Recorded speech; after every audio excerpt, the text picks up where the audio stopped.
Tere õhtust kõigile ja tere tulemast tagasi Parabellumisse. Me pole mõnda aega Ukraina konfliktist rääkinud, ka sellepärast, et pole toimunud mingeid erilisi pealetunge, operatsioone ega muudatusi rindel. Tõepoolest, need 2 kuud on olnud territoriaalsete muutuste poolest aeglasemad kui 2024-2025. Me ei olnud sellisel tasemel kuni 2023 aastani. Ehk kui keegi tahab tagasi minna muutuste kiiruse tasemele, peab ta minema tagasi aastasse 2023. Jah, ma alustasin natuke varem, sest kuna sõda aeglustus, võib-olla märkasite seda ka eelmisel aastal, hakkasin ma tegelema Ukraina siseküsimustega. Ja umbes eelmise aasta mai-juuni paiku, kui ma olin üks esimesi, kes rääkis NABU ja SAPO võitlusest ning sellest, mis sisemiselt toimus. See on sellepärast, et loomulikult ei ole olukord koha peal eriti muutunud. Aga ka sellepärast, et lihtsalt küla X sündmuste kirjeldamine, mida ründavad 3 masinat, 4 mootorratast, 20 jalaväelast, ei räägi tegelikult midagi. See ei anna täielikku pilti sellest, mis selles sõjas tegelikult toimub, sest minu arvates on siin vähemalt 3 erinevat sõda. Esiteks see, mis toimub lahinguväljal, koos kõigi oma taktikaliste nüanssidega. Siis on veel läbirääkimiste sõda, mis ei ole otsene sõda. See tähendab, et Ukraina peab läbirääkimisi olles kõigi poolt toetatud. Ukraina valitsuse sees või kõigis sektorites ja siis on veel üks sõda Ukraina armee sees. Sellega olen ma tegelenud, arvan, et üsna palju kõigi nende videotega, millest rääkisime Ukraina armee struktuursetest probleemidest, erinevate üldiste reformide seas, nagu Mihhailo Trapati, kes soovis reformida ka värbamist. Ultranatsionalistide leeris. Seega Azovi armeekorpuse üksused, kõik need üksused, mis nüüd kuuluvad 2 armeekorpuse koosseisu. Ütleme, et neid võib omistada kõige rahvuslikumatele jõududele. Sest käib ka võidujooks selle nimel, et saada või olla potentsiaalsed kandidaadid Ukraina armee kõrgeimale positsioonile. Ja loomulikult igal neist osadest, seega regulaararmee, rahvuslased, siseteenistused, sõjaväeteenistused. Igal neist on oma nägemus asjadest ja sageli on see vastuoluline nägemus. Et teile aimu anda, ütlen teile üldjoontes, peaks inimene uurima Ukraina armee struktuurilisi probleeme. Uurima neid, kui sügav on valge küüliku urg. Selles otseülekandes näeb kõiki NABU ja SAPO sisemisi tegureid. Mainin täna ka midagi. Lihtsalt kokkuvõtteks, et veidi mälu värskendada. Kui keegi tahab sügavuti mõista, milles seisneb ameeriklaste, NABU, SAPO, Zelenski, Midas operatsiooni, korruptsioonivastase võitluse, Jermaki languse edu, peaks ta selle otseülekande üles otsima. Miks ma seda ütlen? Sest seal on erinevad osapooled. Sest kindlasti, kui ma peaksin andma otsustava hinnangu Ukraina sisepositsioonide kohta, siis meil on kindlasti äärmuslased, kes on kindlasti kõige rahvuslikumad üksused. Neid esindavad siiski Azovi üksus ja 2 armeekorpust, mis on muide väga lähedased Budanovile. On olemas ka näiteks laule, mis on pühendatud Budanovile ja mille on kirjutanud rahvuslased. Nii et ta on alati mingil määral esindanud. Neid nende seas, ütleme kõrgeimal tasemel, armees, luureteenistustes ja nii edasi. Siis on neid, kes on kokkulepete vastu, Jermak oli üks neist ja tuleb mõista ka nende sidemeid. Budanov on rohkem seotud CIA-ga, et oleks selge. Jermak oli rohkem seotud inglastega. Mina ei ütle seda, need ei ole minu sõnad. Kui te mäletate seda väga pikka Financial Timesi artiklit, kus intervjueeriti üle 40 inimese, siis mis puudutas Jermaki positsioone või tema kaalu läbirääkimistes, oli Jermak alati kohal, igasugusel läbirääkimiskatsel ja ta oli üks neist, kes oli kõige vaenulikum igasuguse kokkuleppe suhtes, eriti mis puudutas territoriaalseid loovutusi. Igatahes proovime panna asjad natuke kronoloogilisse järjekorda. Sest ma kujutan ette, et paljud ei tunne just eriti hästi Ukraina valitsuse või teenistuste struktuuri. Neid asju siin, aga tegelikult avastame, et see on väga huvitav ka selleks, et mõista, miks teatud asjad juhtuvad. Nii et võtame kokku. NABU ja SAPO, 2 Ukraina korruptsioonivastast organisatsiooni, tegid eelmisel aastal selle uurimise, mida nimetatakse Midas. Midas paljastab põhimõtteliselt, ma kasutasin meelega peaaegu kõiki Ukraina allikaid. See paljastab põhimõtteliselt süsteemi, mille Jermak oli üles ehitanud. Ja tasapisi algavad uurimised.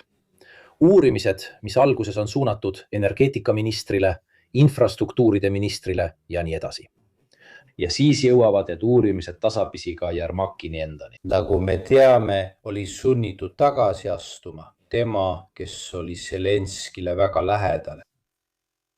NABU ja SAPO saavad rünnakuid SBI poolt. See tähendab siseteenistustelt. Siseteenistused, kes sisuliselt sekkuvad, see on viide Midasele ja kuulsatele kuldsetele tualettidele ja nii edasi. Nad nende suhtes algatavad siseteenistused uurimisi, kellel oli ilmselgelt kavatsus need uurimised nurjata.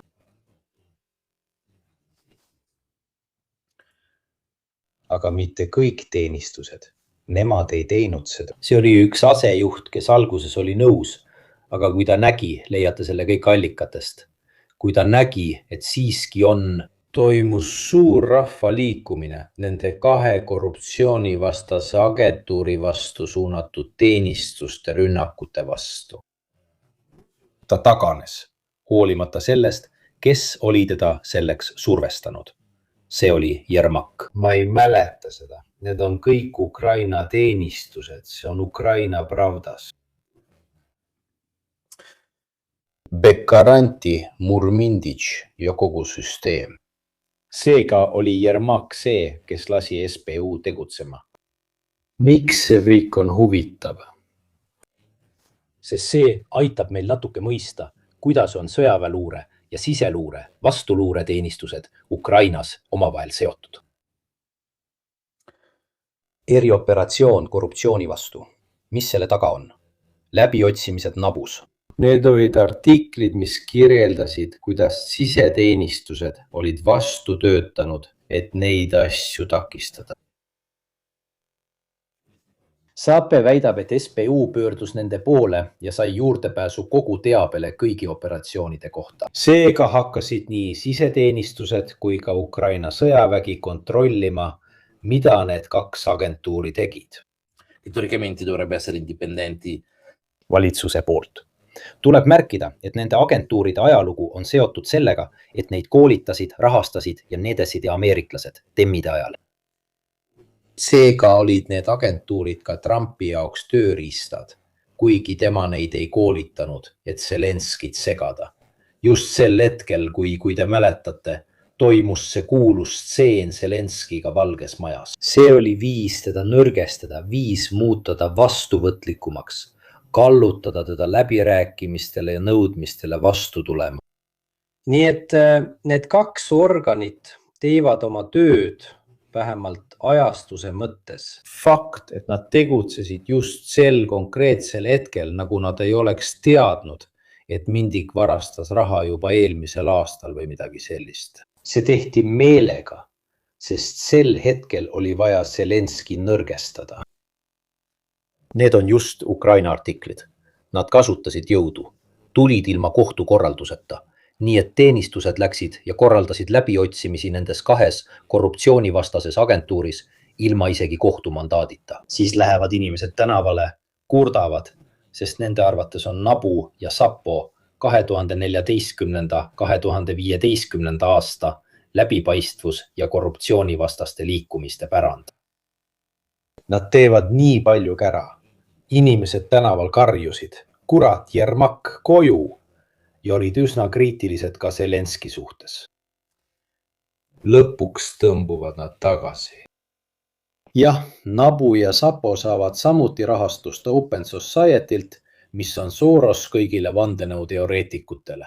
Ja nad lausa naudivad seda olukorda. Lõppkokkuvõttes võitis rahvas, sest nad kaitsesid neid kahte agentuuri. Äge oli. Oli palju sügavamaid asju, ütleme nii, mis kõik omavahel põimuvad ja mis minu arvates teevad selle loo väga huvitavaks. Ka sellepärast, et aja jooksul seda uurimist tehes suutsin ma ühendada asju, mida sõja alguses ei olnud võimalik seletada. Ja võib-olla äratan teist taas ka mõne mälestuse, mõne lambikese. See oli see kuulus Financial Timesi 30-leheküljeline artikkel. Nii et see oli ette valmistatud, sest üleöö ei ilmu ju 20 leheküljeline artikkel, kus on intervjuud 40 inimesega, kus kõik räägivad, kuidas Jermak oli praktiliselt igal pool läbirääkimistel ja et tema oli see, kes oli igasugustele kokkulepetele ägedalt vastu. Ma püüan selgitada, kuidas see kõik omavahel põimub. Nii et teenistused tegutsevad strateegiliselt just ajal, kui Zelenski on Trumpiga üsna puntras. Mindik ja Jermak langevad välja. Aga enne kui see kõik juhtub, suudab Jermak, kes on siiski loonud võimusüsteemi, mõned asjad ära teha. Ja neil asjadel on tänaseni Ukrainas suur kaal. Ühel hetkel novembris 2025 vabastatakse Jermak peagi ametist, kui ma ei eksi, oli see oktoobris, ei detsembris, midagi sellist. Jermak püüab korraldada süüdistust, proovige jälgida, süüdistust Arakamia lastu. Arakamia oli alati kõigil läbirääkimistel kohal. Ja ta püüab seda teha SBU kaudu. SBU. See tähendab teenistused, jah. Sisemised. Kes tol ajal SBU-d juhtis? Keegi Maljuk. Maljuk. Pärast seda, kui Jermak lahkub areenilt, vabastatakse ametist, eemaldatakse Zelenski poolt. Ja sama juhtub ka Budanovida.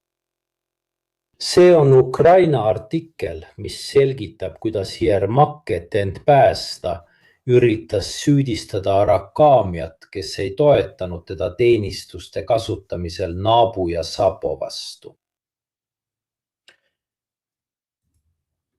Samal ajal on näha, et polnud inimesi, kes oleksid sellisele kahtlustusele alla kirjutanud ja selliseid süüdistusi esitanud. See tähendab, et paljud Zelenski partei parlamendi liikmed keeldusid toetamast Jermaki ideed süüdistada Arakamiat. Ja eelkõige SBU juhis kindral Vassili Maljukis ning täiesti iseseisvas peaprokuröris Ruslan Kravtšenkos. Nad näitasid vähimatki huvi poole valimise vastu.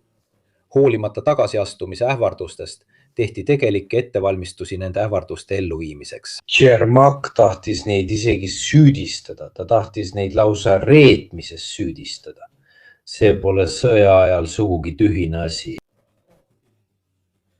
Ta tahtis kõrvaldada julgeolekuteenistuse juhi, kes keeldus Nabu, Sapo ja Arakamiat blokeerimast. Seega taheti kasutada SBU-d, et proovida end päästa. Pane tähele, et Jermak lahkub areenilt ja igal juhul SBU juht Maljuk eemaldatakse. Kohe pärast seda juhtub see Budanoviga, kes võetakse sõjaväeluure juhi kohalt maha ja pannakse Jermaki asemele. Ja siin tuleb teha üks märkus, tegelikult oleme koostanud skeemi.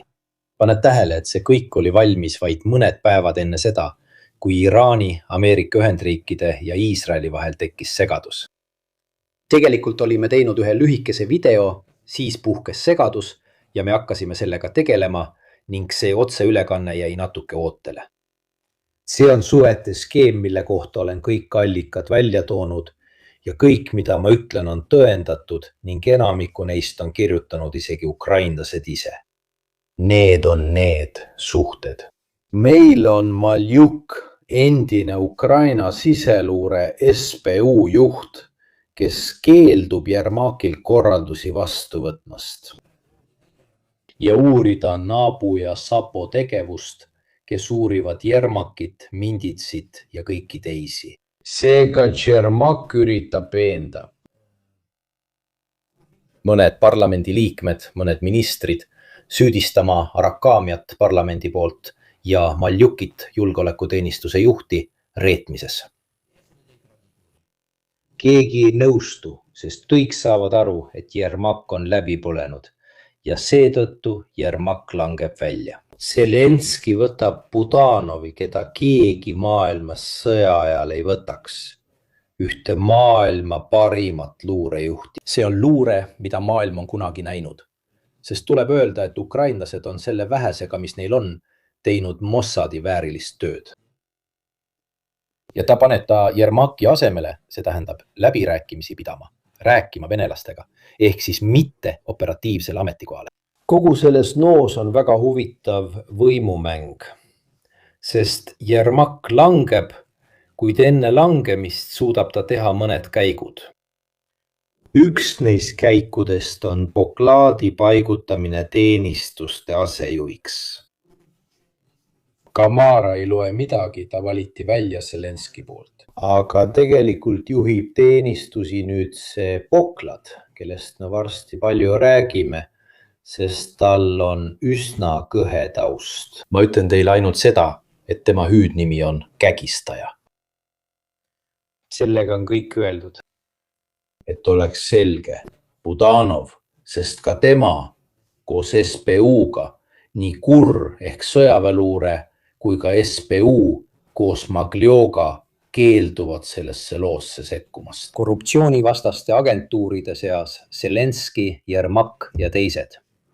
Nemad lihtsalt ei taha end sellesse segada. Nad ei taha. Ja sellepärast neid karistatakse.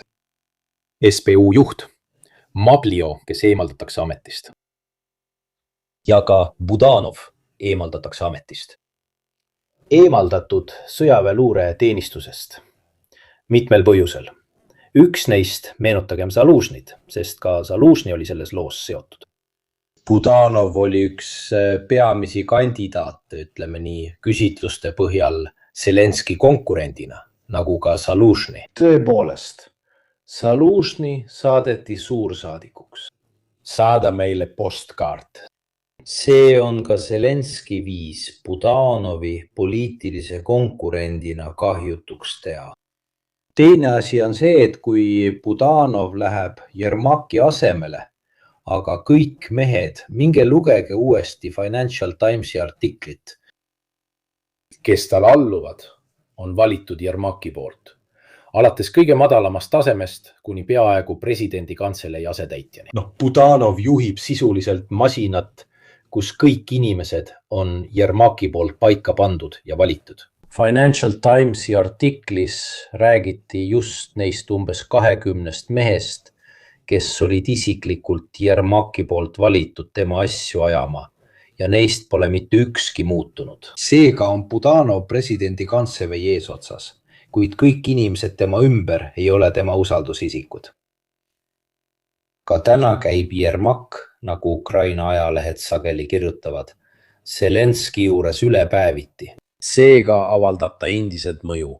Tubli Vinter, Budanovi ametisse nimetamine Jermaki asemel on kuldne ametikoht. Nähtav, kuid ilma igasuguse võimuta. Tal pole enam isegi julgeolekuteenistusi.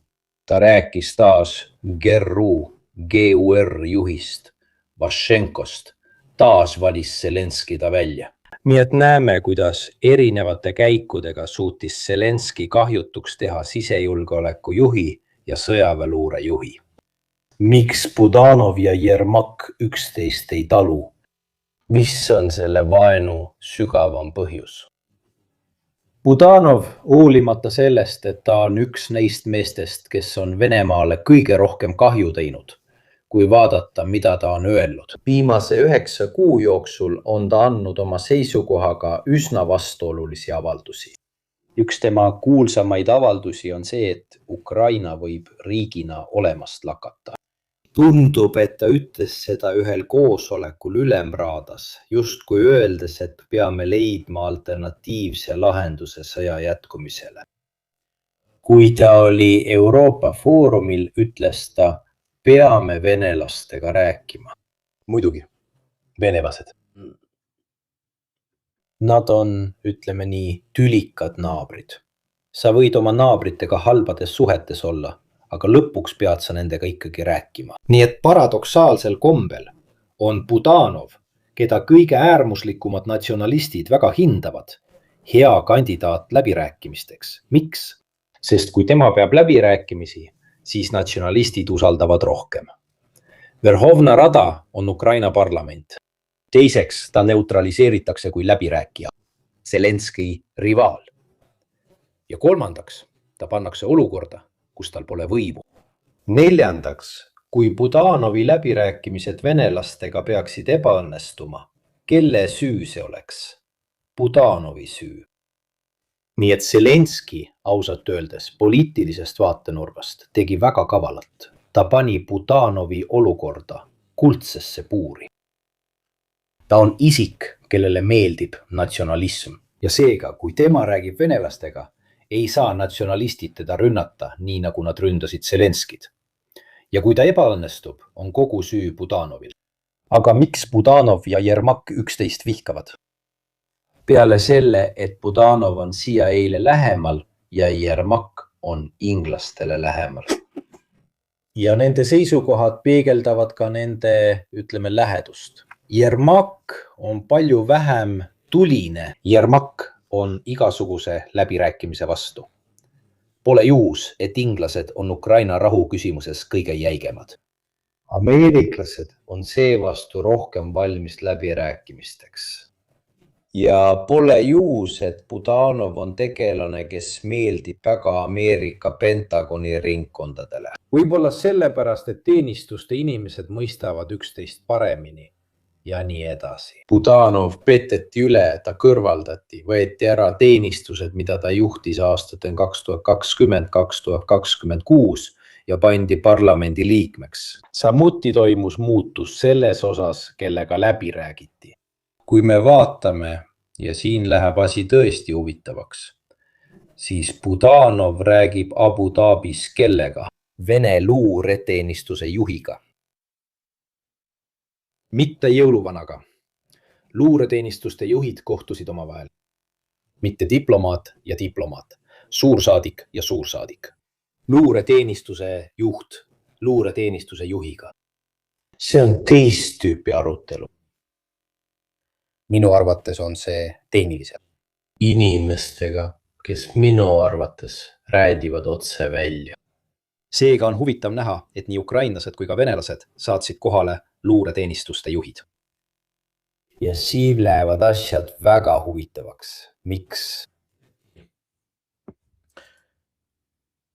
Samal ajal räägid tema venelastega. Midagi juhtub. Kas te mäletate, mis juhtub? Täpselt sel hetkel, kui ta sõna otseses mõttes füüsiliselt ühes toas istub. Koos Vene teenistuste juhiga, Vene teenistuste juhi asetäitjaga, kindral Aleksejeviga satub ta atentaadi ohvriks. See ei olnud Budanovi korraldatud atentaat. Esiteks, ta ei olnud enam kuuri juht. Teiseks, tal ei oleks mingit põhjust, kui ta räägib Vene teenistuste juhiga, korraldada atentaat tema asetäitja vastu. Tuleb märkida, et juba uued sise- ja sõjaväeluure juhid olid asendatud isikutega, kes olid Jermakile väga lähedased. Kägistaja Poklad suhtles Jermakiga juba alates 2010. aastast. ja seda ei ütle mina ja see ongi selle juures huvitav. Need ei ole minu asjad, minu teooriad ega mingid veidrad asjad. Plahvatusohtlik tõukeratas. Tubli, näen, et mäletate. Nüüd toon teile veel ühe mälestuse, et te mõistaksite, miks need vaenud on pärit väga-väga kaugelt. Kas te mäletate, kui 2022 aasta alguses süüdistati ühel hetkel üht Ukraina esindajat selles, et ta on Vene spioon ja ta tapeti? Ei mäleta. Näete, see juhtum seal, mis minu arvates on väga huvitav, ma räägin Deniss Kirjevist. Näete. Nüüd ma näitan teile seda, kes süüdistas SBU-d ehk siis siseteenistust Deniss Kirjevi tapmises. Kirjevi, kes süüdistas teenistusi? See oli Budanov. Budanov kurtis, et siseteenistused SBU tapsid Kirjevi. Ja et tema keha oli visatud tänavale. Budanov ütleb, et Kirjev ei olnud Vene spioon. Eriteenistuse juhina olen kindel, et inimene, kes oli meie töötaja, seega kuuri liige, ei olnud spioon. Esiteks. Teiseks tunnen ma isiklikult härra Kirjevit alates 2009. aastast. Ja lihtsalt teie arusaamiseks ütles Budanov. Tema sõnul ei oodanud keegi, et SBU töötajad käituvad niimoodi kurri täiskohaga töötaja suhtes. Tollane SBU juht Ivan Bakanov ei suutnud midagi korralikult selgitada. Budanov ütles ka, et tunneb inimesi, kes tapsid Deniss Kirjevi. Ja siin tuleb mängu Poglad, kägistaja. Lo strangolatore. Poglad, kägistaja, kes on mungalik tegelane. Väga vastuoluline, sest meie kägistajast sõber, kellest on väga vähe fotosid, on nüüd tõusnud teenistuse asejuhi kohale. Oli see, keda Budanov süüdistas Deniss Kirjevi tapmises. See tegelane siin. See tegelane siin tappis Deniss Kirjevi 2022 aastal. Teda süüdistati selles, et ta on venelane, aga ka selles, et ta on venemeelne. Mängib kahekordset mängu ja nedasi. Tegelikult oli ta Budanovis agent. Ja nüüd on hakatud märkama, et tal on tõesti uskumatu lugu. Need on kõik Ukraina ajalehed. 2003 aastal teenis ta siseasjades. 2010. aastal vabastati ta osakonna juhi ametikohalt. Taktikalise luule osakond, see tähendab need, kes lähevad sõna otseses mõttes kõrvaldama. Ja Ukraina siseministeeriumi Sumõ oblasti peavalitsuse organiseeritud kuritegevuse vastase võitluse osakonna analüüs. Ta sattus terve rea skandaalide keskmesse ja just seal saab ta endale hüüdnime kägistaja. Just sellepärast, et ta oli, ütleme nii, natuke kadunud pildilt ja oli mõnda aega radarilt maas. Tundub, et ta toodi isegi vanglast välja. Me räägime tüübist, kes läks vangi väljapressimise ja muude asjade pärast. Mina ei ütle seda. See, mida ma teile näitasin, oli tema tabel. See, kuidas seda nimetatakse, tema karistusregister. Nii et ta oli tõesti vanglasse sattunud. Nüüd on ta juht, ta on sisejulgeolekuteenistuse asejuht, et teile aimu anda. See on vana artikkel 18. juulist 2008, kus räägitakse Pokladist. Kõigepealt mõned sõnad väidetava ohvri kohta politseiülemast. Ta tegi koostööd Sumõ ja ka Odessa politseiülemaga. Ta oli isik, kes oli seotud politsei vastu suunatud rünnakutega. Ta oli seotud väljapressimisega. Kelle kohta pole palju teada. 1996. aastal mõisteti ta väljapressimise eest 6 aastaks vangi ja tema vara konfiskeeriti. Apellatsioonikohus kinnitas otsust. Pärast 2,5 aasta möödumist vabastati ta amnistiaga, eriseadusega, mis tehti aastatel 2001-2002. Ta kandis karistust Katelare kinnipidamiskeskuses ja Poltava vanglas. Ta vabastati mitte ilma Plušniku abita. Plušnik oli sisuliselt politsei ülev. Teooria, mida paljud uuriva ajakirjanduse esindajad selle tegelase kohta kirjutavad, on see, et ta sattus vanglasse. Politsei tõi ta sealt välja ja siis sai temast politsei informaator, sisuliselt. Nii et ta oli ühe jalaga väljapressimiste, maffia ja muu sees, aga samas oli ta ka informaator. Korrakaitsjatel on tugevad kahtlused ja Poklad on olnud seotud mitmete julgete mõrvadega. Lähemad sidemed. Ivan Tšaščenko, Kriukovski ringkonnakohtu esimees. Vladimir Klants, organiseeritud kuritegevuse kontrolliosakonna asetäitja.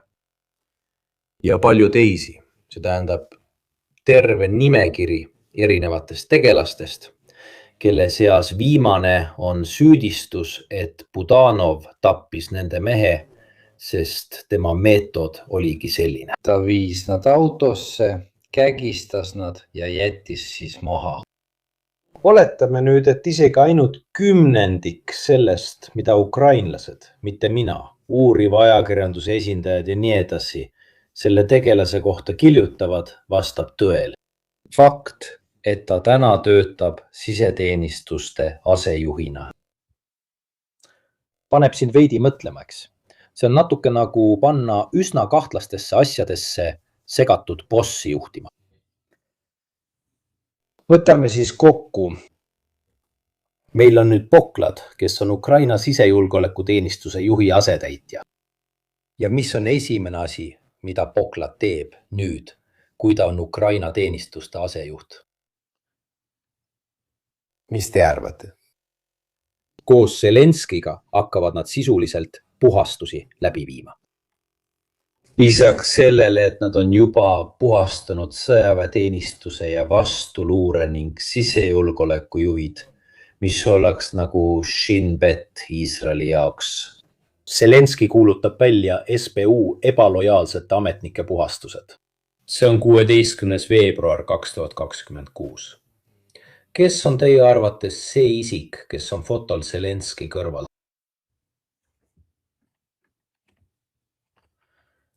Täpselt, kägistaja. Anche senso. Tervitus. Nabu e Sapu ti hanno fatto fuori Yermak, che era comunque uno dei tuoi più fidati. C'è la tendenza, quando si viene attaccati, a circondarsi da, diciamo, veel karmimad inimesed, veel kõvemad, kes koondavad veelgi rohkem võimu, sest kunagi ei tea inimesed, kes on kõigeks valmis. Just, Poklad on kindlasti üks neist inimestest.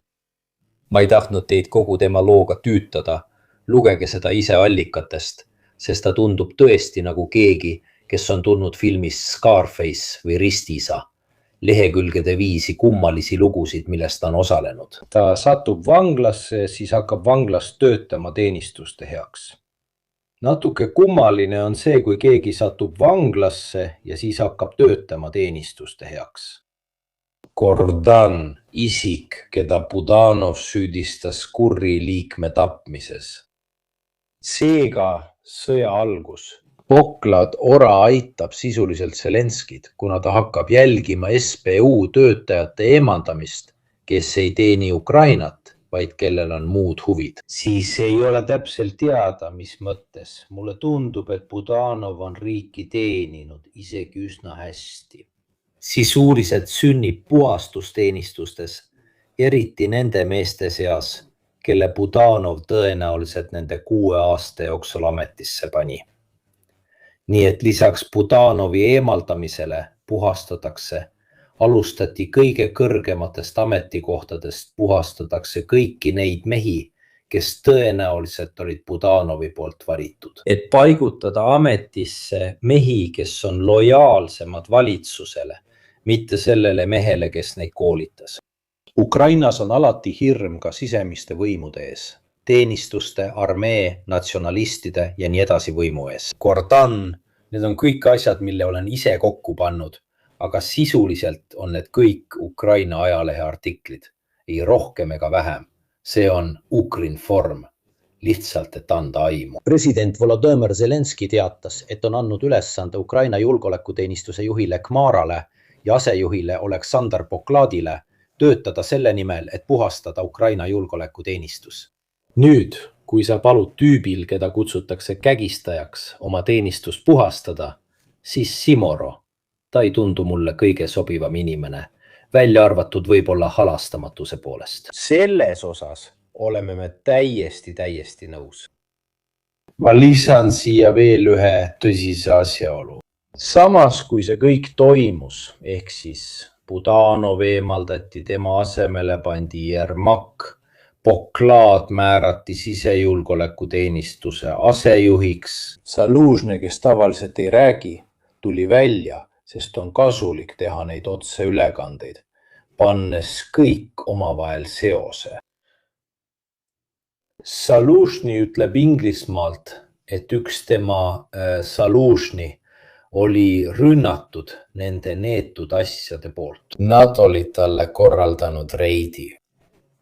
Selle korraldas Yermak 2022 aastal, kui ta oli juhtimas.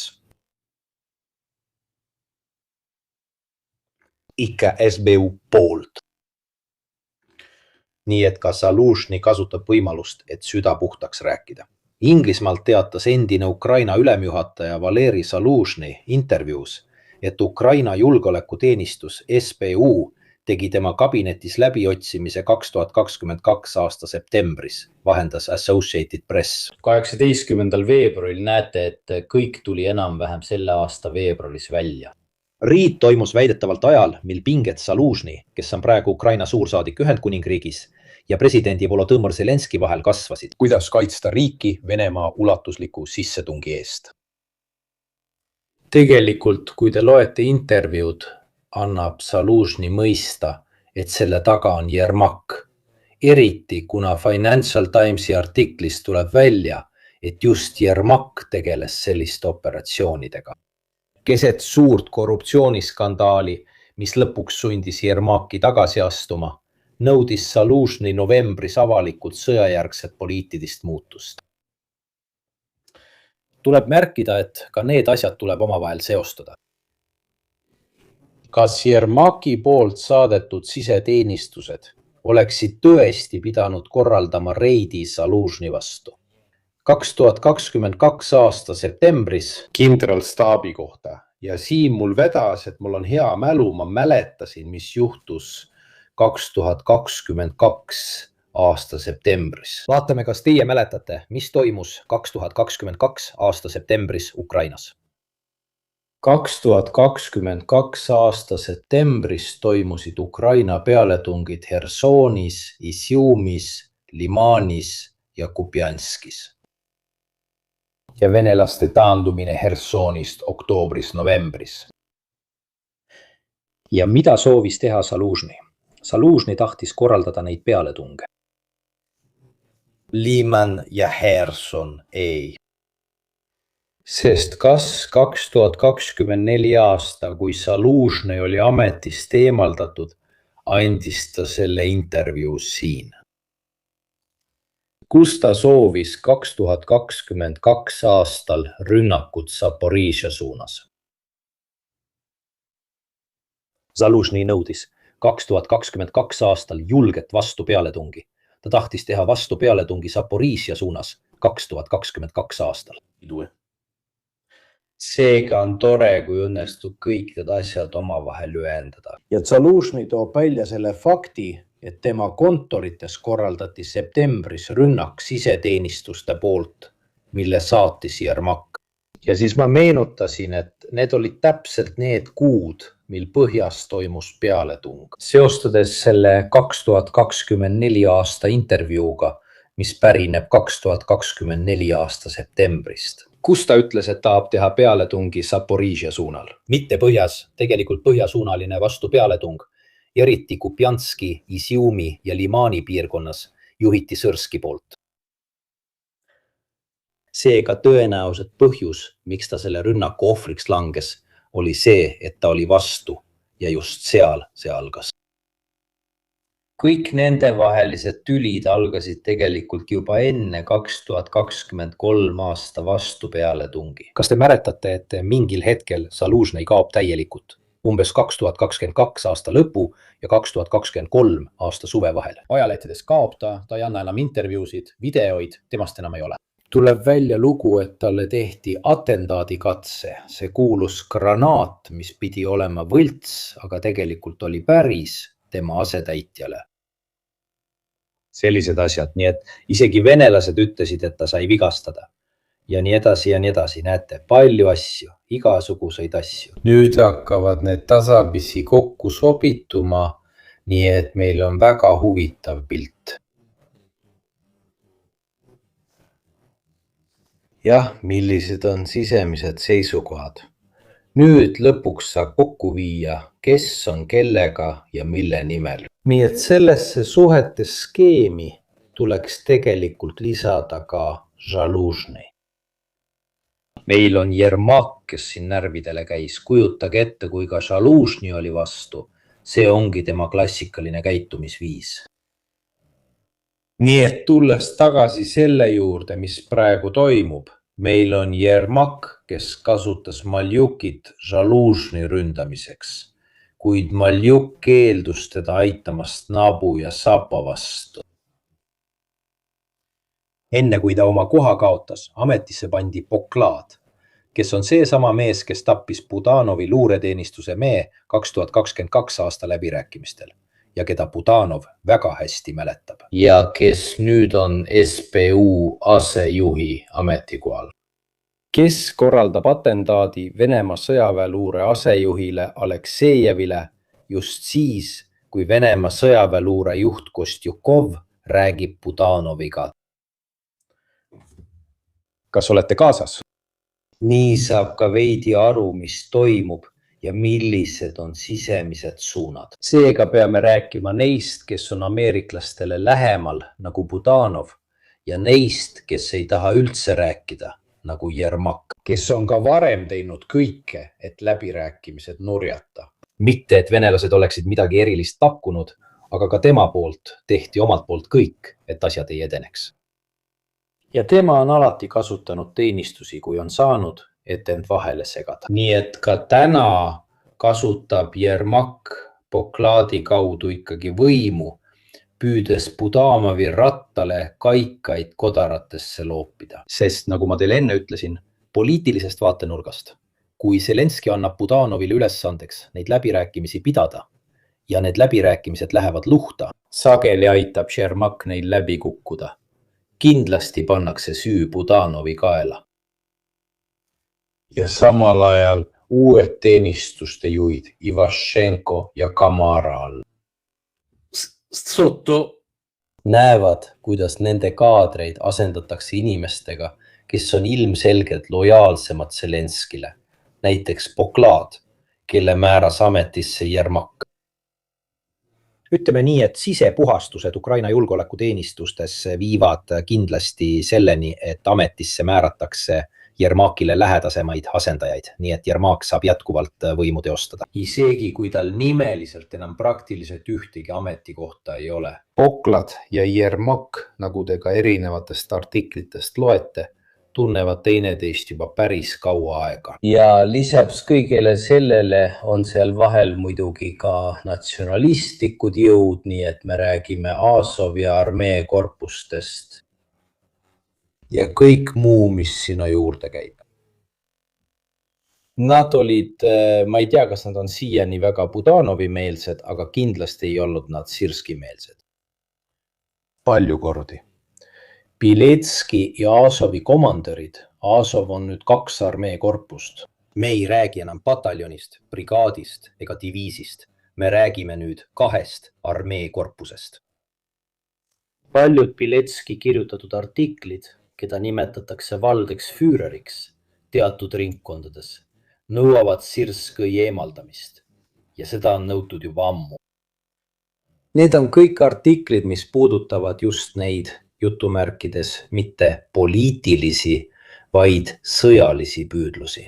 Miks Azov ja teised on moodustanud 2 armeekorpust? Sest brigaadikindralina ei saa sa kindlasti olla kandidaat staabiülema kohale. Aga kui oled armeekorpuse kindral, siis saad. Siis on sul rohkem võimalusi. Tõepoolest, nemad on äärmuslased. Piletski. Ukrainas mõeldakse liiga palju vaherahule, selle asemel, et sellele lähemale jõuda, muutes armee tõhusamaks. Nemad näevad vaherahu ja sõja lõppu ainult jõu kaudu. Nii et Zelenski vaatenurgast oli ka tark tegu panna Budanov ametisse, sest ta eemaldas ta sellega julgeolekuteenistuste võimult. Ta on lähedane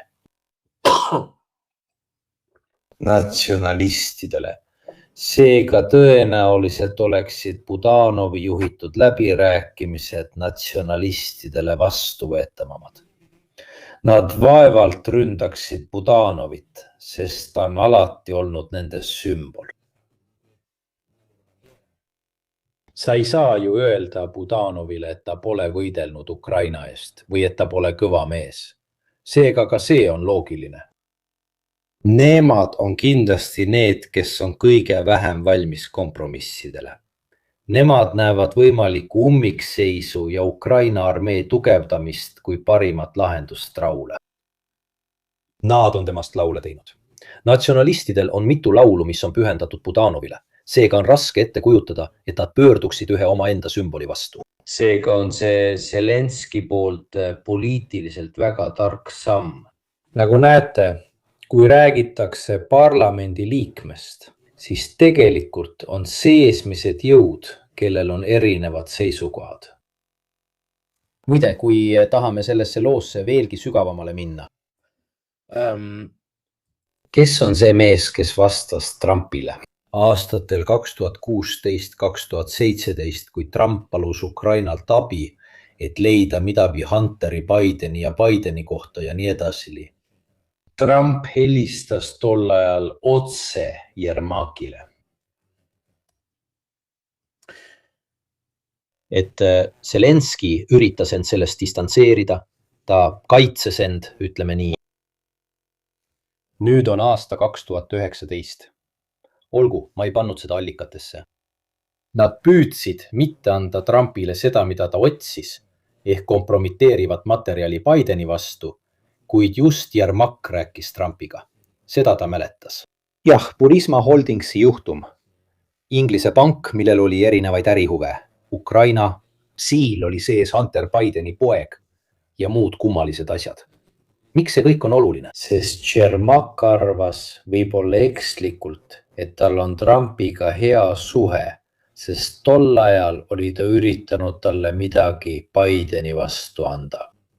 Aga tol ajal oli idee vahetada infot selle vastu, et ligi $500 miljonit väärtuses sõjaline abi Ukrainale vabastatakse. Ja just Jermak korraldas kuulsa kohtumise Trumpi ja Zelenski vahel Valges Majas, selle, mis lõpuks ära jäi. Võib-olla ta ülehindas oma suhteid või midagi sellist. See on selleks, et te mõistaksite, milline mõju tal oli. Tal oli see mõju veel üsna hiljuti.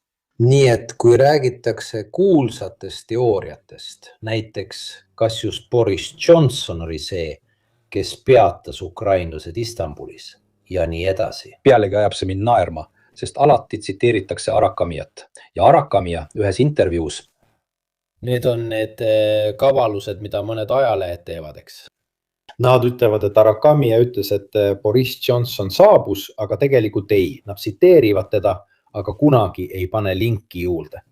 Mina aga lähen ja vaatan need asjad ise üle. Arakamia ütleb, et Boris Johnson saabus siis, kui nemad olid juba tagasi teel. Seega ei saanud ta kindlasti olla otsustav, aga seda polnudki vaja, sest, nagu me näeme, on algusest peale käimas siseteenistuste ja sõjaväeluureteenistuste võitlus. Arvestan siiski poliitiliste tellijatega, kes näevad. Ma ei tea, mis juhtus. mis puudutab seda Budanovi meest, Deniss Kirjevit, kes tapeti ja keda siseteenistused süüdistasid Venemaa spiooniks olemises. Võib-olla ta saavutas tulemusi, aga on imelik süüdistada sellist meest, sest Deniss Kirjev oli üks neist, kes sõda ette nägi. Ta oli üks neist, kes paar päeva enne sõda, aga ka eelnematel kuudel, natuke nagu tegi Arestovitš, ütles: vaadake, venelased ründavad meid. Seega poleks mõtet, et ta oleks reetnud. Eriti, kui ta oli agent. Need on kummalised lood, mis siiski panevad mõistma, et ka Ukraina sees läbirääkimistel on erinevaid pooli. Ja mitte kõik neist ei ole seotud Zelenskiga. Mõned on seotud Jermakiga, mõned siseteenistustega, mõned sõjaväeluureteenistustega, kes toimivad siiski ka teiste kõneisikutena, kes ei räägi või kellel on võim, nagu natsionalistid, kuid kes väljendavad seda Budanovi ja seega Zelenski kaudu. Kui ta kedagi nimetab, peab ta arvestama ka sellega, keda see inimene esindab, kui ta räägib. Seega on väga raske läbirääkimisi läbi suruda. Kui nagu näeme, on erinevaid mõttekoole ja igaüks püüab teise tegevuse nurjata. Viimane atentaat see Abu Dhabis, kus Vene luure asejuht oli sihtmärgiks. Samal ajal kui Budanov räägib luurejuhiga. Chiaramente opera Pohladi poolt, Shermaki käsul, kes püüab neid läbirääkimisi nurjata. Ka sellepärast, et kogu eelnev ajalugu näitab, kuidas ta oli sellele äärmiselt vastu. Lugege uuesti Financial Timesi artiklit. Kui need kõik asjad omavahel kokku panna, kinnitab iga asi teist ja kõik sobitub omavahel ideaalselt. Sellepärast olin ma äärmiselt kahtlev, kuigi kindlasti oli survet ameeriklaste ja kõigi teiste poolt. Piisas vaid sellest, et Ameerika Ühendriigid ja ameeriklased omavahel kokku leppisid ning ukrainlased ei oleks mingit suvalist kokkulepet alla neelanud. Ka Ukraina sees on väga erinevaid seisukohti. Ma olen teile pannud palju rohkem allikaid selle kohta, ma püüdsin need kõik 50 minuti sisse kokku võtta. Aga võib minna palju sügavamale ja uurida Budanovi seisukohta läbirääkimiste suhtes, tema avaldusi. Vaadata ka seda, millal teatud rünnakud toimuvad. Uurida ka seda, mis juhtus luure asejuhtidega. Nagu Kamara. Miks valiti Kamara? Miks valiti tema selle teise asemel? Teine keeldus end pakkumast kaitsmiseks. Uurimise käigus. Aga miks nad valisid selle uue? Sest see uus on igatahes Jermakile lähedal. Nad isegi tundsid teineteist. Tõepoolest on palju arutelusid, mis võib-olla meieni ei jõua, sest need ei ole Itaalia publiku jaoks eriti huvitavad ja nii edasigi. Ukrainas aga arutletakse palju, sest seal on palju blogisid, mis tegelevad sisepoliitikaga. Ja kujutage ette, sõja ajal peavad kõik need asjad ukrainlaste endi jaoks olema eriti huvitavad. On huvitav näha, keda valitakse ka selle põhjal, kes on lähedal. Aitäh ja seda kirjutavad ka ukrainlased ise. Nüüd vastan su küsimusele, kui ma selle üles leian. Vaatame korraks. Siin see on. Kui tõenäoline on, et Venemaa laguneb lähiaastatel? Ei, eks näeme. Nüüd liigun video teise osa juurde, mis on ülevaade sellest, mis toimub rindel. Ja me saame aru, et mõlemad pooled on väsinud. Venemaal on ka oma eesmärgid, sest miks peaks keegi, kes võidab, istuma läbirääkimiste laua taha koos ukrainlaste ja ameeriklastega. Sest strateegilisest vaatenurgast ei saa Venemaa saavutada ühtegi neist tulemustest, mille ta alguses endale seadis. Olgu selleks siis Ukraina kukutamine ja Venemaale lähedasema valitsuse kehtestamine. Uus Venemaa. Kuni Odessani sanktsioonide eemaldamise saavutamine. Territooriumide tunnustamine võtke mida soovite. Kõike seda ei saa saavutada lihtsalt sellega, et võtad küla X või Y, ei rohkem ega vähem. Seda saad saavutada ainult siis, kui lepid ära rahvusvahelise süsteemiga, ameeriklaste ja kõigi teistega. Kui keegi võidab, siis tal ei ole strateegilisest vaatenurgast vaja neid asju küsida. Niisiis, mis on see minimaalne tulemus, mille venelased minu arvates endale seadsid? Vähemalt selleks, et öelda missioon täidetud ja proovida sõda lõpetada, Donbassi vallutamine. Ja nüüd näeme, et kõik pingutused on suunatud just sellele. Aga see on väga kasin saak sõja kohta, mis kestab juba kauem kui Nõukogude Liidu osalus teises maailmasõjas. Ecco. Siin aga, mis puudutab ukrainlasi, kes on loobunud lootusest naasta 91. aasta piiridele, mis oli veidi naeruväärne miraaž, siis mis ellujäämine on juba iseenesest hea eesmärk. Natuke nagu Soome Venemaa vastu, keegi ei ootaks, et Soome võidaks Venemaad. Nagu keegi ei ootaks. Vähemalt mina ei ole kunagi oodanud, et Ukraina võidaks Venemaad või suudaks naasta 1991. aasta piiridele. Tegelikult oli mina üks neist, kes oli 2023 aasta pealetungi vastu. Just sellepärast, et ma ei usaldanud eurooplasi. Ma ei ole kunagi usaldanud neid tühje lubadusi. Lugesin relvi, mis kohale jõudsid ja vaatasin, kui palju neid oli. Aga ajakava. Seega ei ole ma kunagi võtnud iseenesest mõistetavana, et Euroopa või Ameerika Ühendriigid jätkavad Ukraina toetamist. Tegelikult, pange tähele, on mahud võrreldes 2023. aastaga vähenenud. Ja seetõttu, minu arvates, oli ukrainlaste jaoks parim võimalus koguda kõik need ressursid kokku ja jääda kaitsele. Ja ausalt öeldes arvan endiselt, et kui nad poleks 2023 aastal pealetungi teinud, siis suure tõenäosusega, kui nad poleks neid ressursse raisanud või poleks Bahmuti peale jäänud, tõenäoliselt poleks ka Avdiivka langenud, kui nad oleksid neid ressursse kasutanud ainult kaitseks. Kui väga see mulle meenutab, et mõnedes linkides, mille ma teile panin, on ka seal huvitav lugu, mida räägivad erinevad tunnistajad. Et mõte hoida Bahmuti lõpuni polnud isegi Zelenski oma. See oli Yermaki idee, mida ta rakendas Sirski ja teiste kindralite kaudu. Aga nemad kurtsid. Miks? Sest Bahmut oli kindlus juba alates 1670 aastast. Ja oli see idee luua müütiline Ukraina Alamo, mis kaitseks end igavesti, nagu ma tol ajal ütlesin. Nii et te saate ka videod üles leida. Ma olen alati öelnud, et linna või kohta hoitakse seni, kuni see on kasulik. Kaitsjale tähendab see, et seni, kuni suudad vastasele rohkem kaotusi tekitada, kui ise saad. Ja seetõttu ei tohi kunagi siduda linna kaitset mingi looga, sest muidu kaitsen seda seni, kuni suudan vastasele rohkem kahju teha, kui tema mulle.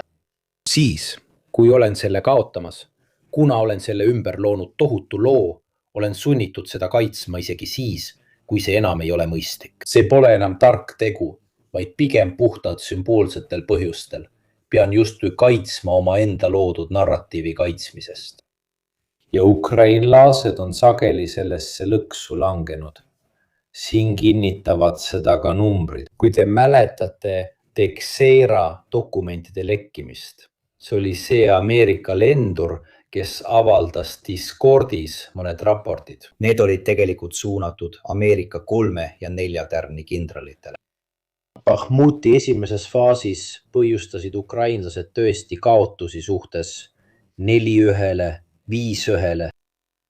Peamiselt Wagneri vangid. Ja kuna seda püüti kangekaelselt viimase hetkeni kaitsta, isegi siis, kui oli veel väike koridor, siis see eelis vähenes 2,5-le 1 vastu. Ja see on tendents, mis ukrainlastel on juba mõnda aega olnud. Ma küsisin selle küsimuse ka Arestovitšilt. Miks nad lasid linnad peaaegu ümber piirata enne, kui need maha jätsid? Jõuame Alamosse. See on ka, ma arvan, teatav äratundmise efekt ameeriklaste jaoks, kes ei tunne oma ajalugu eriti hästi, aga vähemalt seda lahingut on mäletavad. jõuame nüüd selle juurde, mis praegu toimub, sest minu arvates on see huvitav. Ma ei taha teha väga pikka otseülekannet, tahan proovida infot kokku võtta. Sumi piirkonnas võtavad venelased praegu igal pool järjest maad juurde, ütleme nii, et moodustub suur poolkaar ümber Sumi. Venelased tegutsevad aktiivselt. Nagu näha, ei ole see ala eriti tugevalt kaitstud, kuid nagu näete, võtavad nad jätkuvalt maad enda kontrolli alla kõikjal ümberringi. Praegu ei toimu pealetunge ega suuri operatsioone. Nad lihtsalt võtavad maad seal, kus saavad. Võib-olla on seega küsimus. Aruanne. Mis mõttes aruanne? Me nägime, et iga kuu on kalduvus minna televisiooni või teha väike video koos Putiniga. Šoigu. Kus nad peavad ütlema, et sel kuul on midagi vallutatud. X ruutkilomeetrit, siis pole tähtis, kas need on pirnipõllud või oluline logistikakeskus.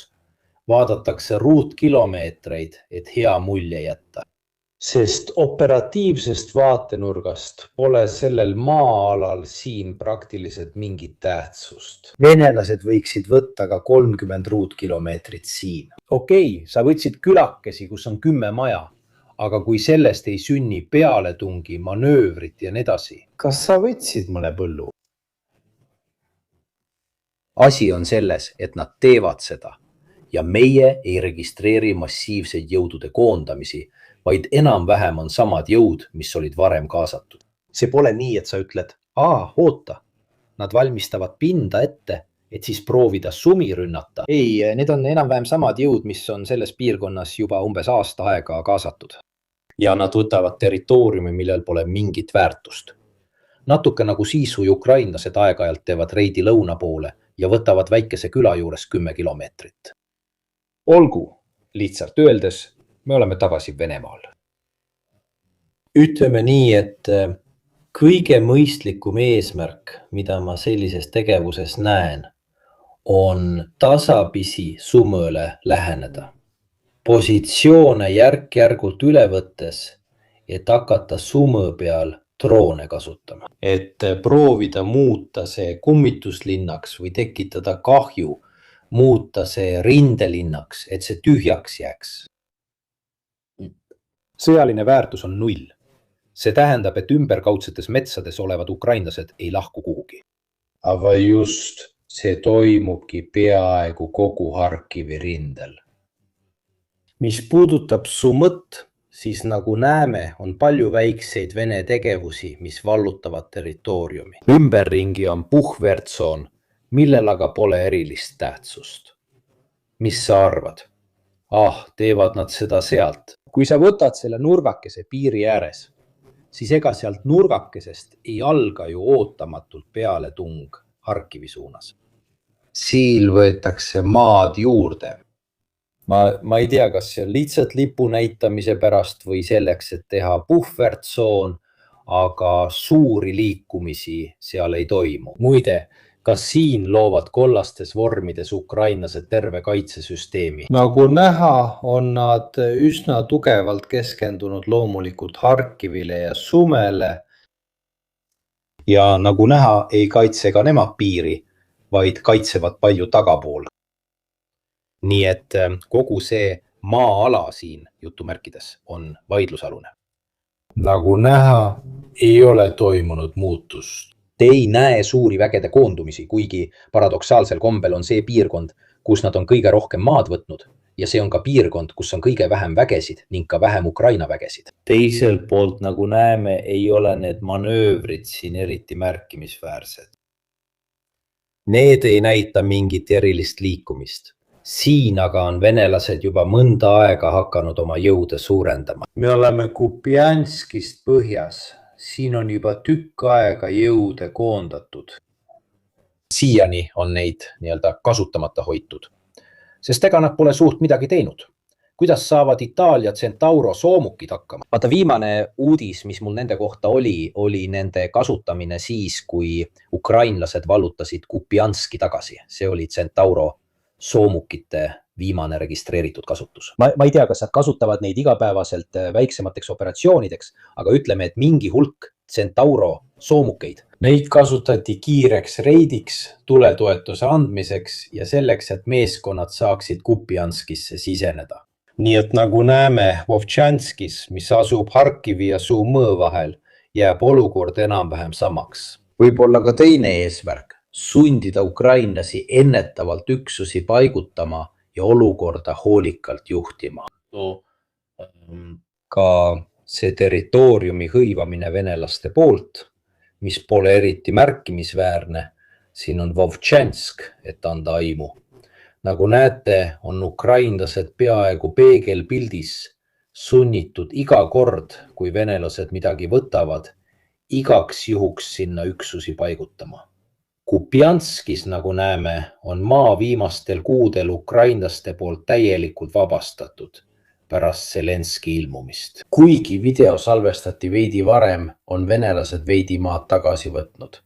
Põhjas, selles piirkonnas pole peaaegu midagi peale kaevikute. Ja viimasel ajal teevad nad palju reide, jõudes isegi linna kõige lõunapoolsemasse ossa. Aga suuri muutusi pole olnud, välja arvatud see, et enamik Ukraina üksusi on paigutatud lääne küljele, nii et nad pole eriti ohus sisse piiramiseks. Ütleme nii, et ukrainlased on oma õppetunni saanud ja hoiavad positsioone, pange tähele. Luurepataljonid, 33. mehhaniseeritud, 43. mehhaniseeritud jalaväebrigaad.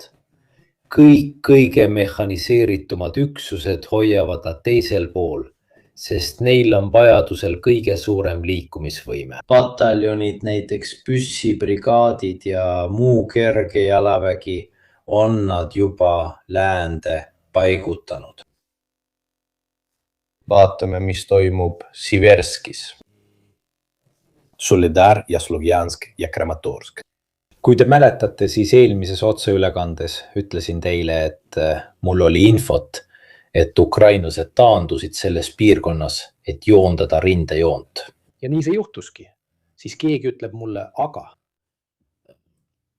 kuidas sa siis kontrollid infot, mida sulle antakse? Aeg näitab, polegi palju öelda.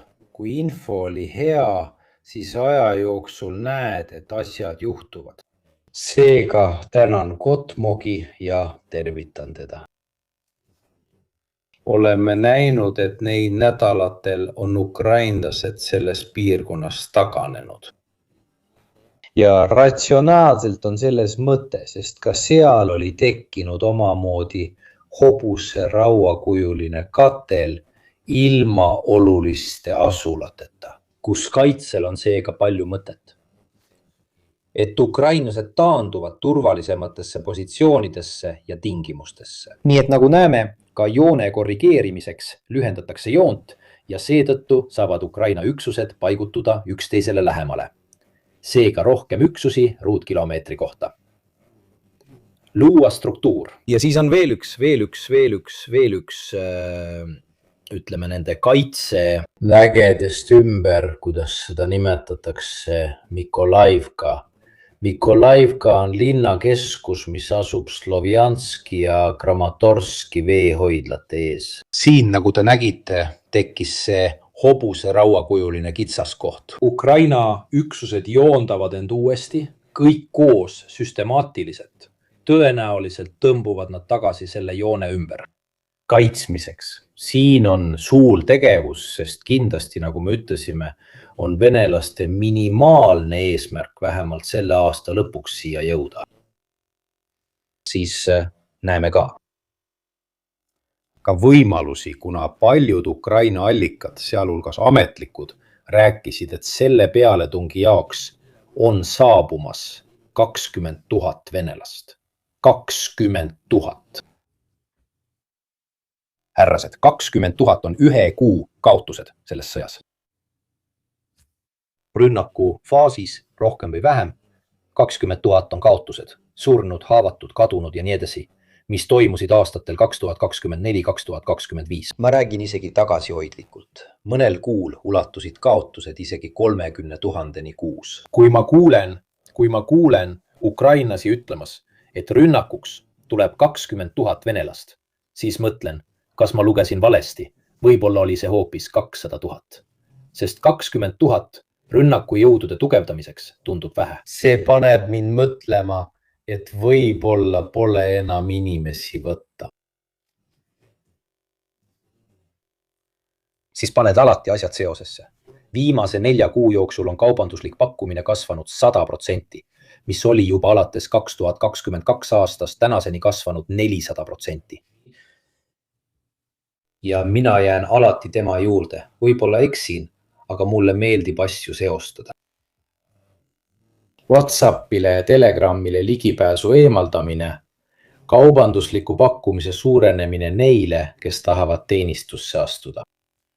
Üldine Vene passiivsus, sest ütleme nii, et nende 4 kuu jooksul pole eriti midagi nähtud. See paneb mind palju mõtlema. Nad peavad tegema veel ühe mobilisatsiooni ja seega inimesi eemaldama. No ütleme, vabad sotsiaalvõrgustikud.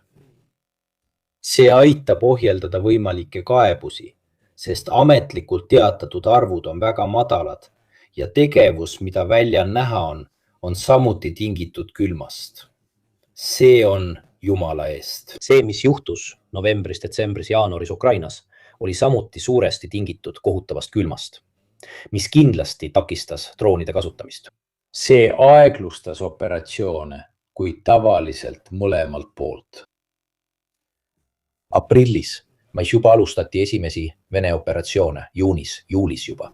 Sa peaksid olema täispõhjalises pealetungis, et anda aimu. Ja tegelikult ei näe sellest midagi. Välja arvatud Limani, Siverski, Soledari, Kramatorski, Slovjanski ja Kostjantõnivka piirkonnas, nagu näeme. Seega tundub, et nad vähendavad veidi oma eesmärke. On mõistlik teha seda, mida nad põhjas teevad, kui eesmärk on võtta mõned puhvertsoonid. Nii et ukrainlased hajutavad seal oma jõude, sest nad peavad seda tegema. Aga ausalt öeldes, sellest näeb kinnitust Venemaa lähenemisele. See pole üldse probleem. See ei ole nii, et see pole probleem. Et see pole mingi asi, ma ei taha sinna minna. Aitäh, meil on mitmeid kontakte nii seal kui ka Kostjantõnivkas. Ka nemad ütlevad, et nad võtavad piiriäärses piirkonnas 5 ruutkilomeetrit, aga selles mõttes suurt aktiivsust ei ole. Nii et kui tulla tagasi Siverski, Soledari, Ramatovi, Slovjanski piirkonna juurde, siis mulle tundub, et Vene jõupingutused on väga suunatud Kramatorski ja Slovjanskini jõudmisele, vähemalt Donbassi kätte saamisele. See on seisuga 23,04, 25,04. On selgelt näha, kuidas nad tasapisi suruvad ukrainlasi tagasi Mikolaivka piirkonda. Ja ukrainlased tõenäoliselt toetuvad just sellele piirkonnale, sellele kaitsesüsteemile. Seega 2026 aasta põhirõhk saab olema venelaste lähenemisel Kramatorskile ja Slovjanskile ning tõenäoliselt ka ühisel pingutusel, mida venelased avaldavad Kostjantinivka suunas.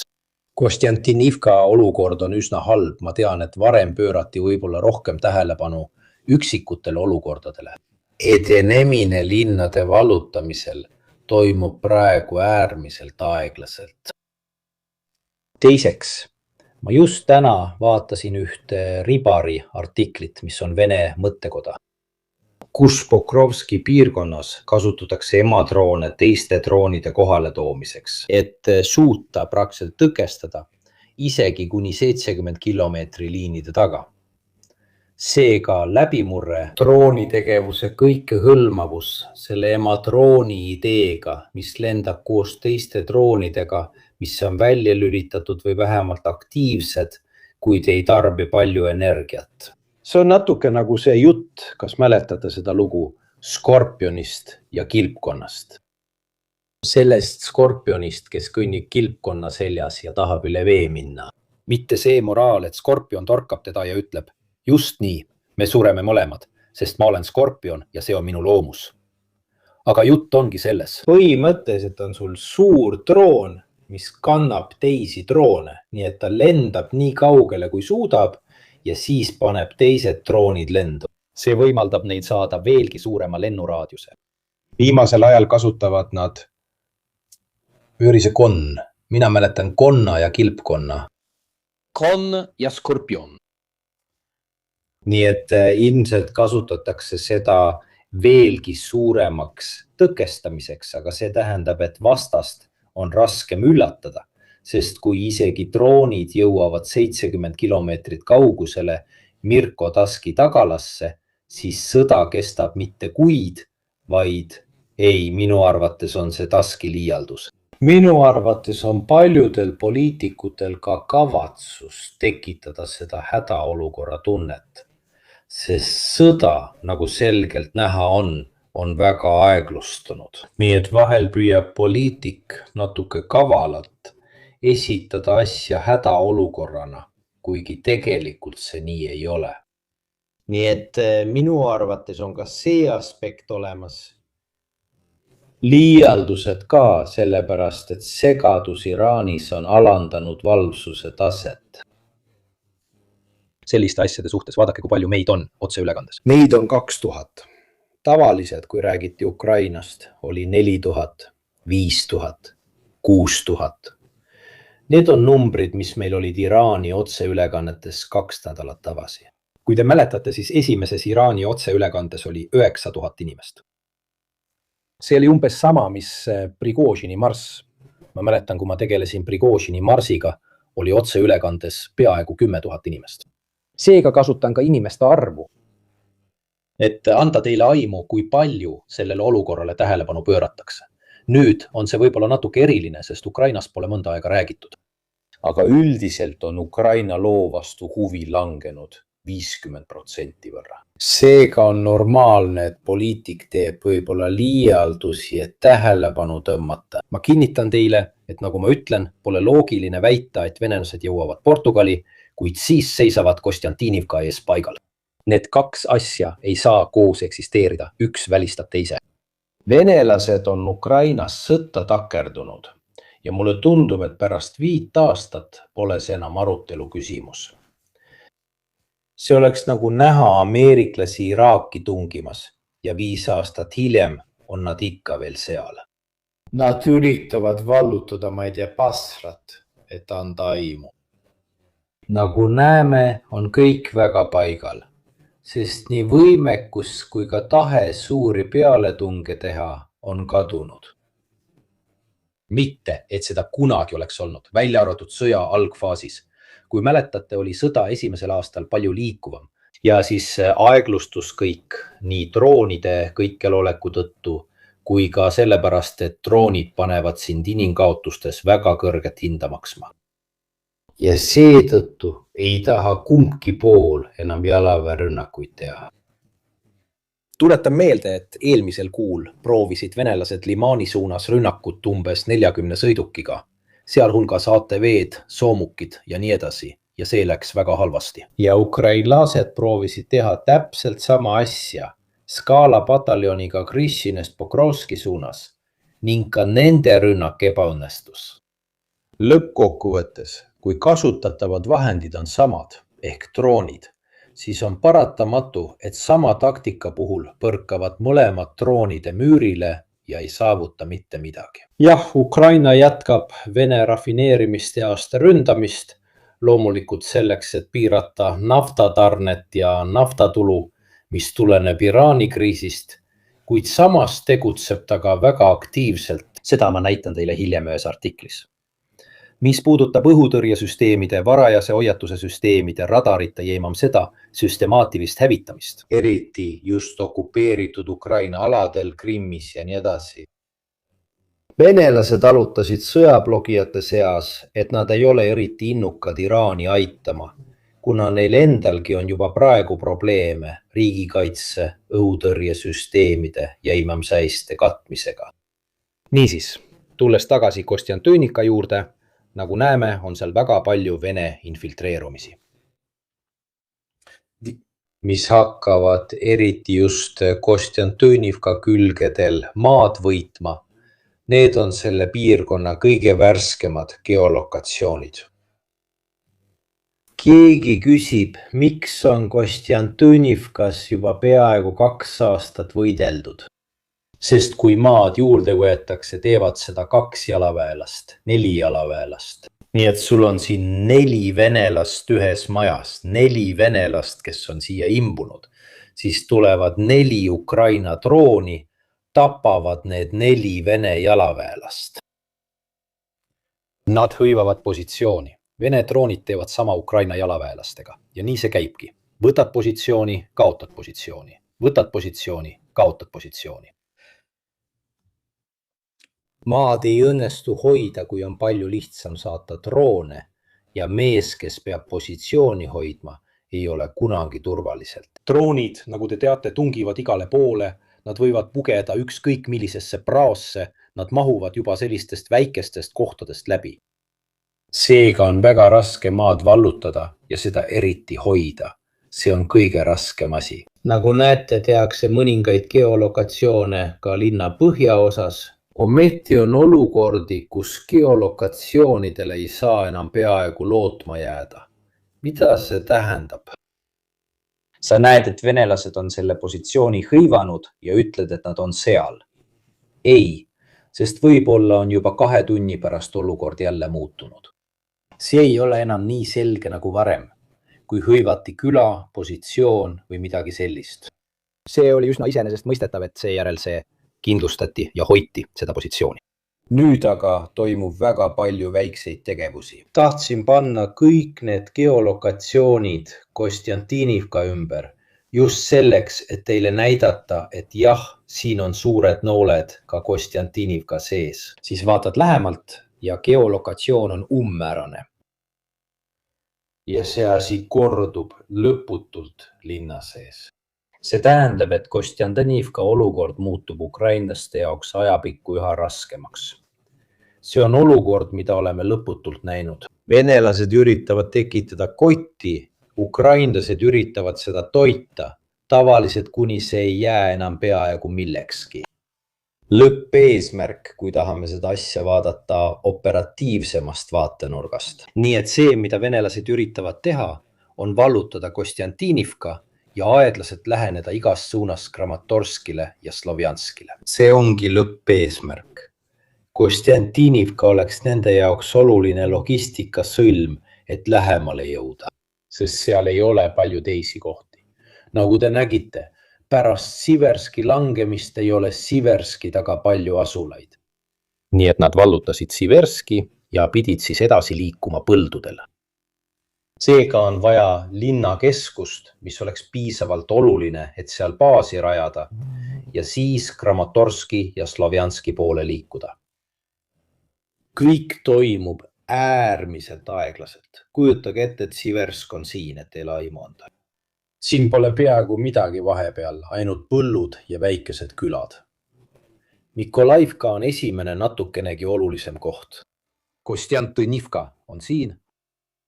Et mõlemalt poolt, nii Kramatorski kui ka Slovjanski suunas läheneda, vajavad nad kindlasti mingit olulist tugipunkti. Kostjantinivkast jõuad Kramatorskisse. Suurim probleem venelaste jaoks on see, et siin pole praktiliselt midagi olulist, mida hõivata, kuni nad pole vähemalt Mikolaivkani jõudnud.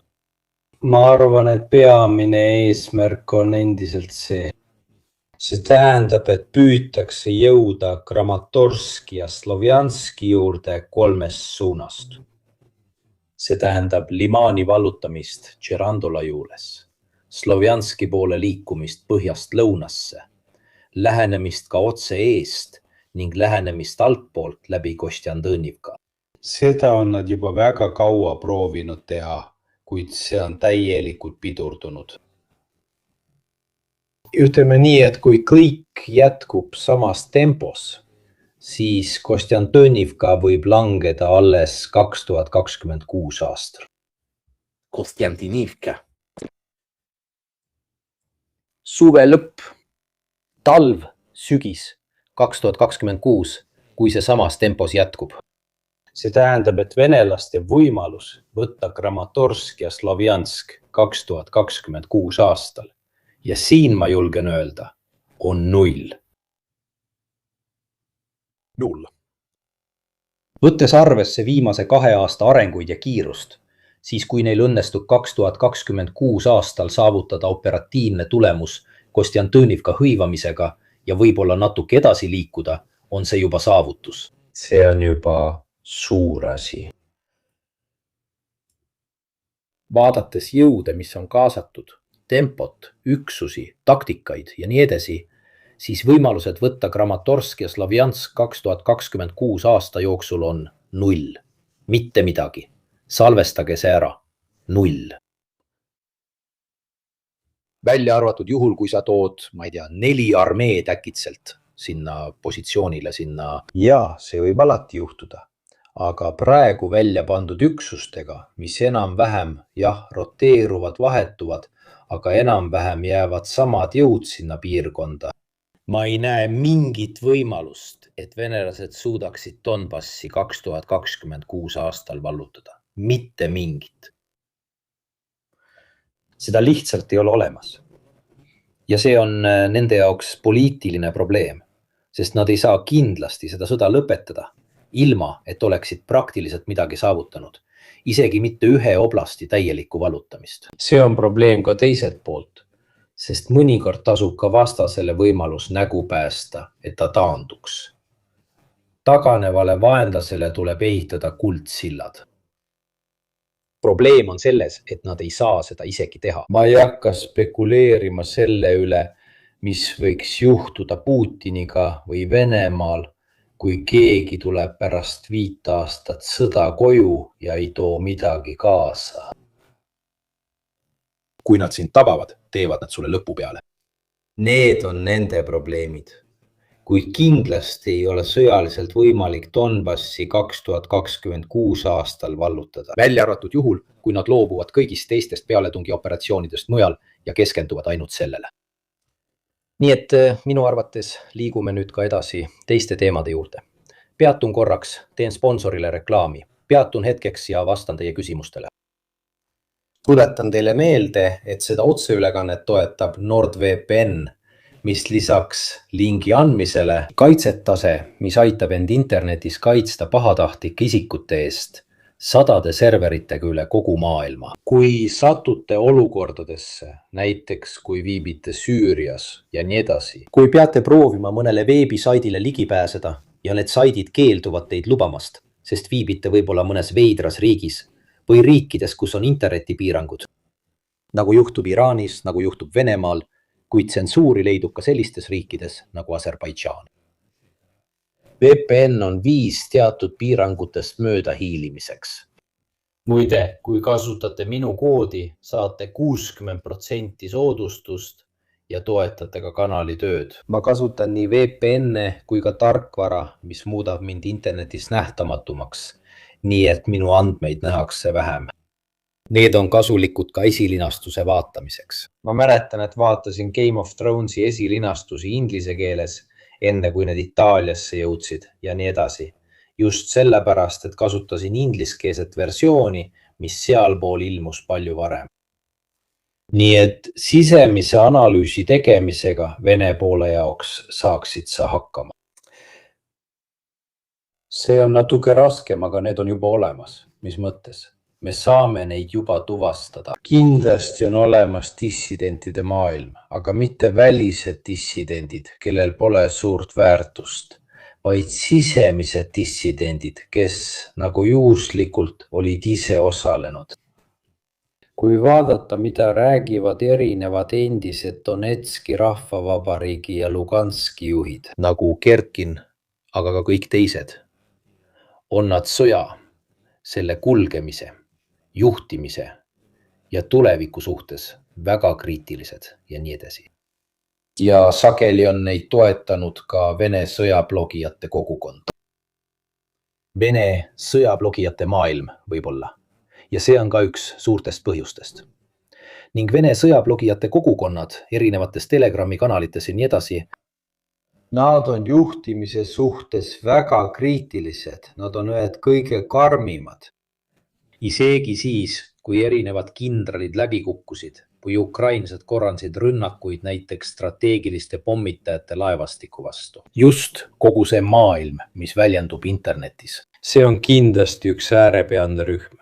kuid see osa esindab tõenäoliselt riigi nooremat põlvkonda. See osa, kes enam-vähem teab Vene meedia piirangutest ja seetõttu püüab otsida alternatiivset teavet.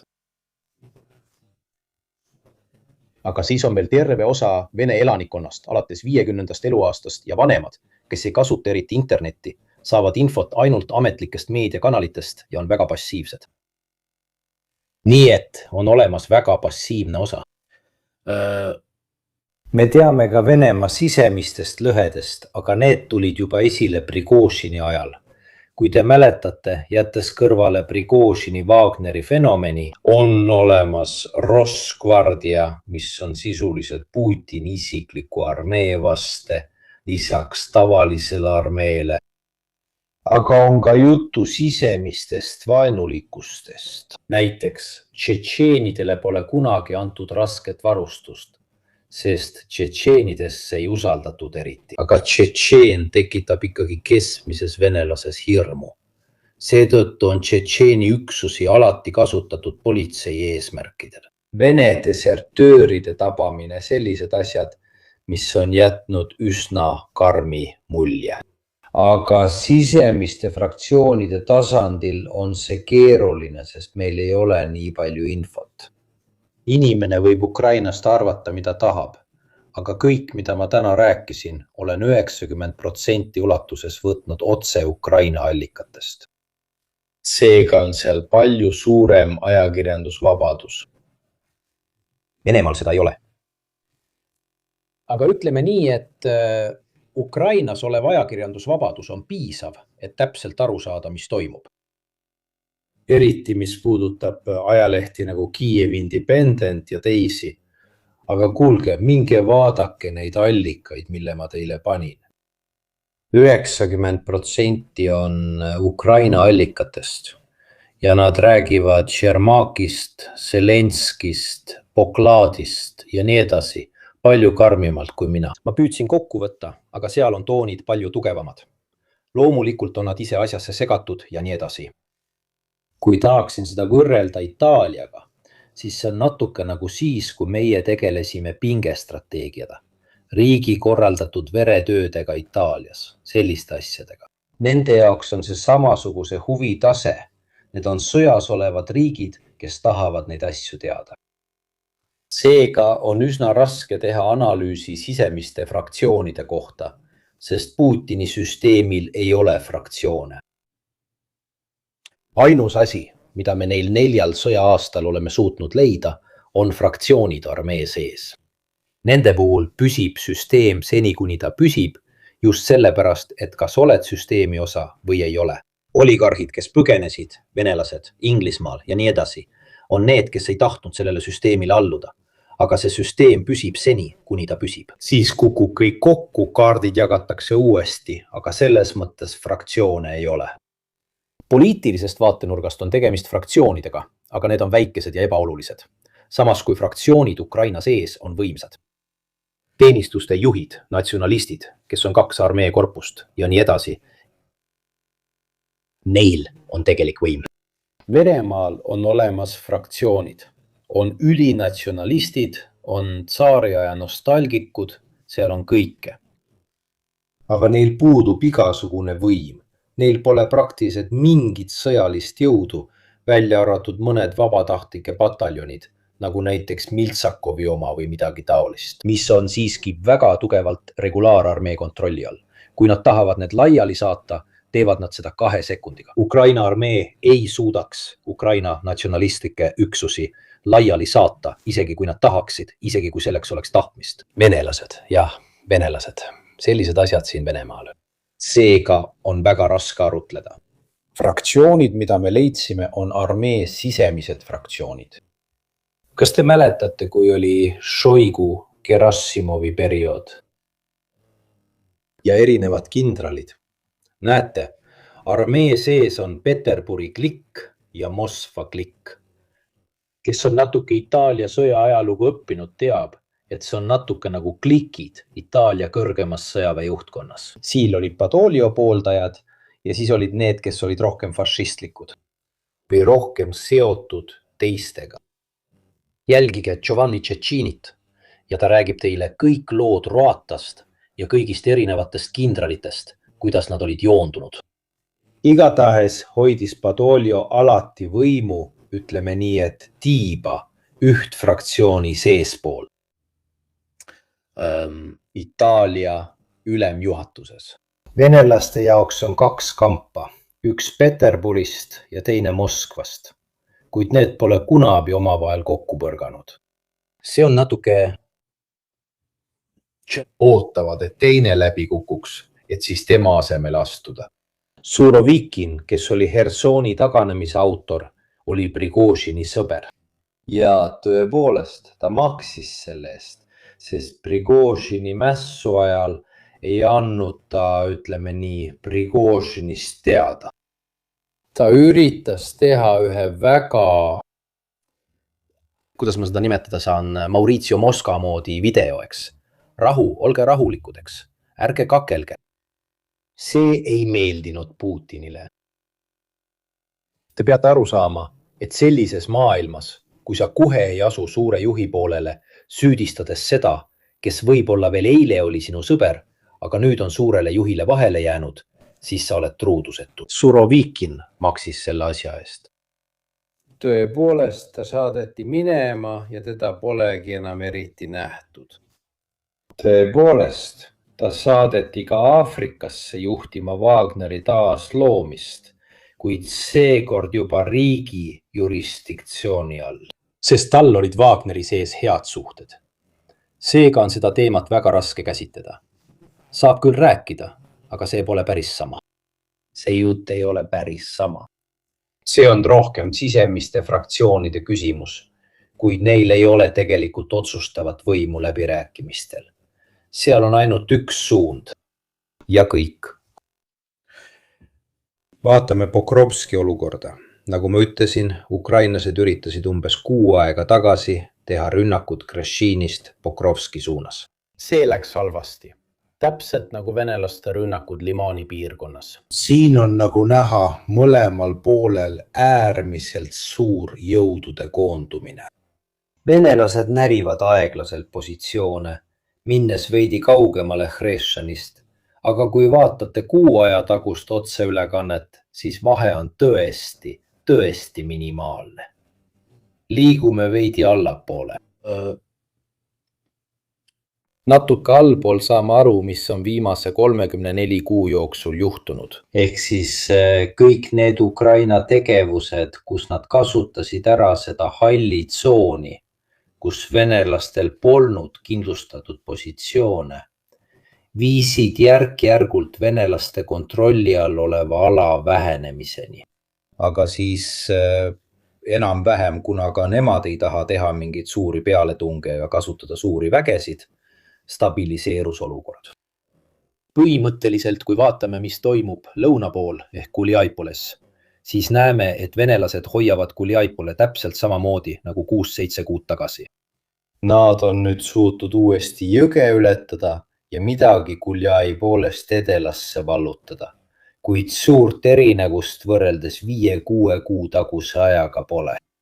Nii et kõik on üsna paigal ka sellepärast, et oleme märganud, et uusi jõude pole saabunud. Need on enam-vähem samad üksused, kes on viimased 9 kuud tegutsenud. Ja seetõttu pole Ukraina poolelt eriti palju uusi üksusi saabunud, sest see oli kriisis olev sektor. Üldiselt on kõik üsna paigal püsinud. On toimunud Vene vägede pealetung, sest nad tahavad kindlasti jõuda Dobropiljani, et proovida Ukraina positsioonist mööda manööverdada.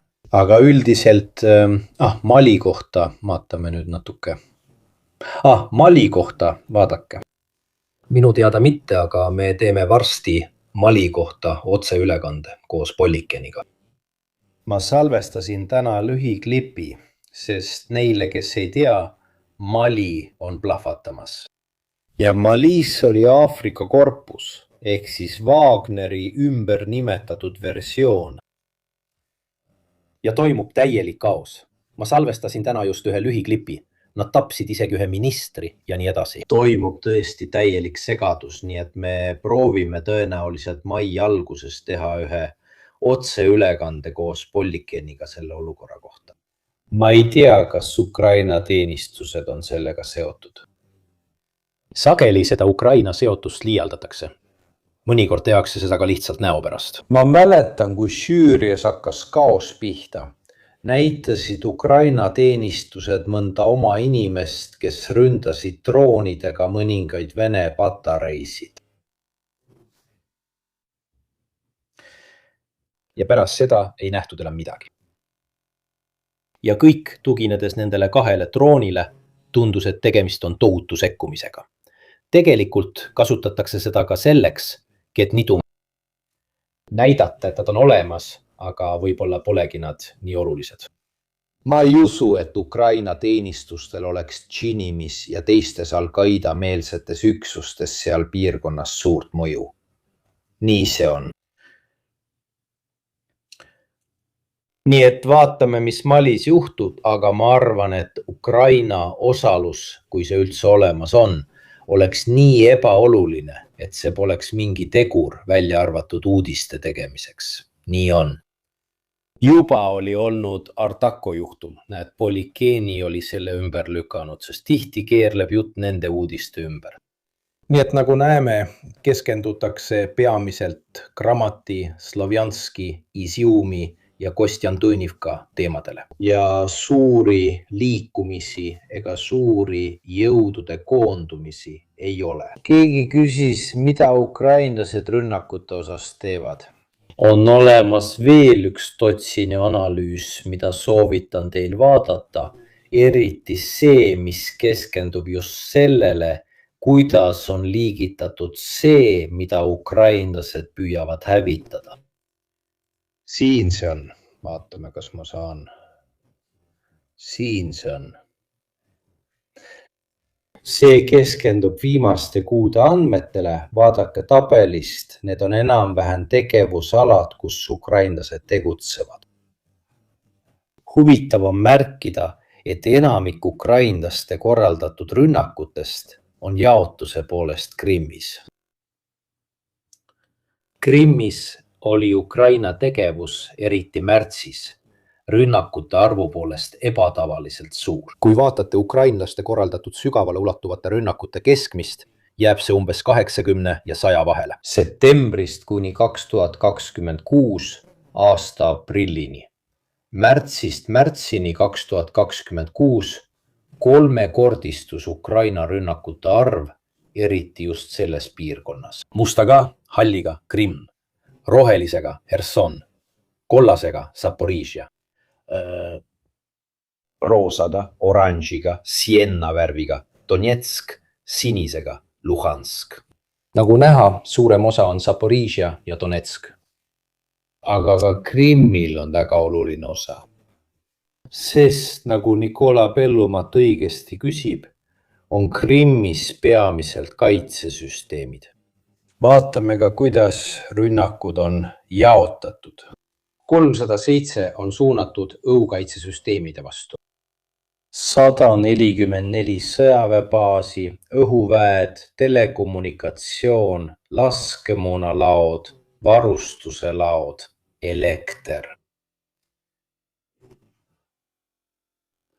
Tõsiasi, et nad on juba kuid rünnanud õhutõrjesüsteeme, varajase hoiatuse süsteeme ja nii edasi ning harjutavad üha rohkem Mirage 2000 F-16 ja teiste lennukitega. Tuleb mõelda, et tõenäoliselt üritavad ukrainlased varem või hiljem sealkandis midagi rünnata. Siin näeme aga andmete jaotust, mis puudutab Ukraina kaugmaa rünnakute kampaaniat. On näha, et Mustale merele on pühendatud vähe. Mardassov. Rostovi piirkond on rohelisega, Krasnodar kollasega, Voronezh helesinisega, Kurski piirkond sinisega, Brjanski roosaga ja Belgorodi piirkond punasega. Tegelikult päris palju, kui aus olla.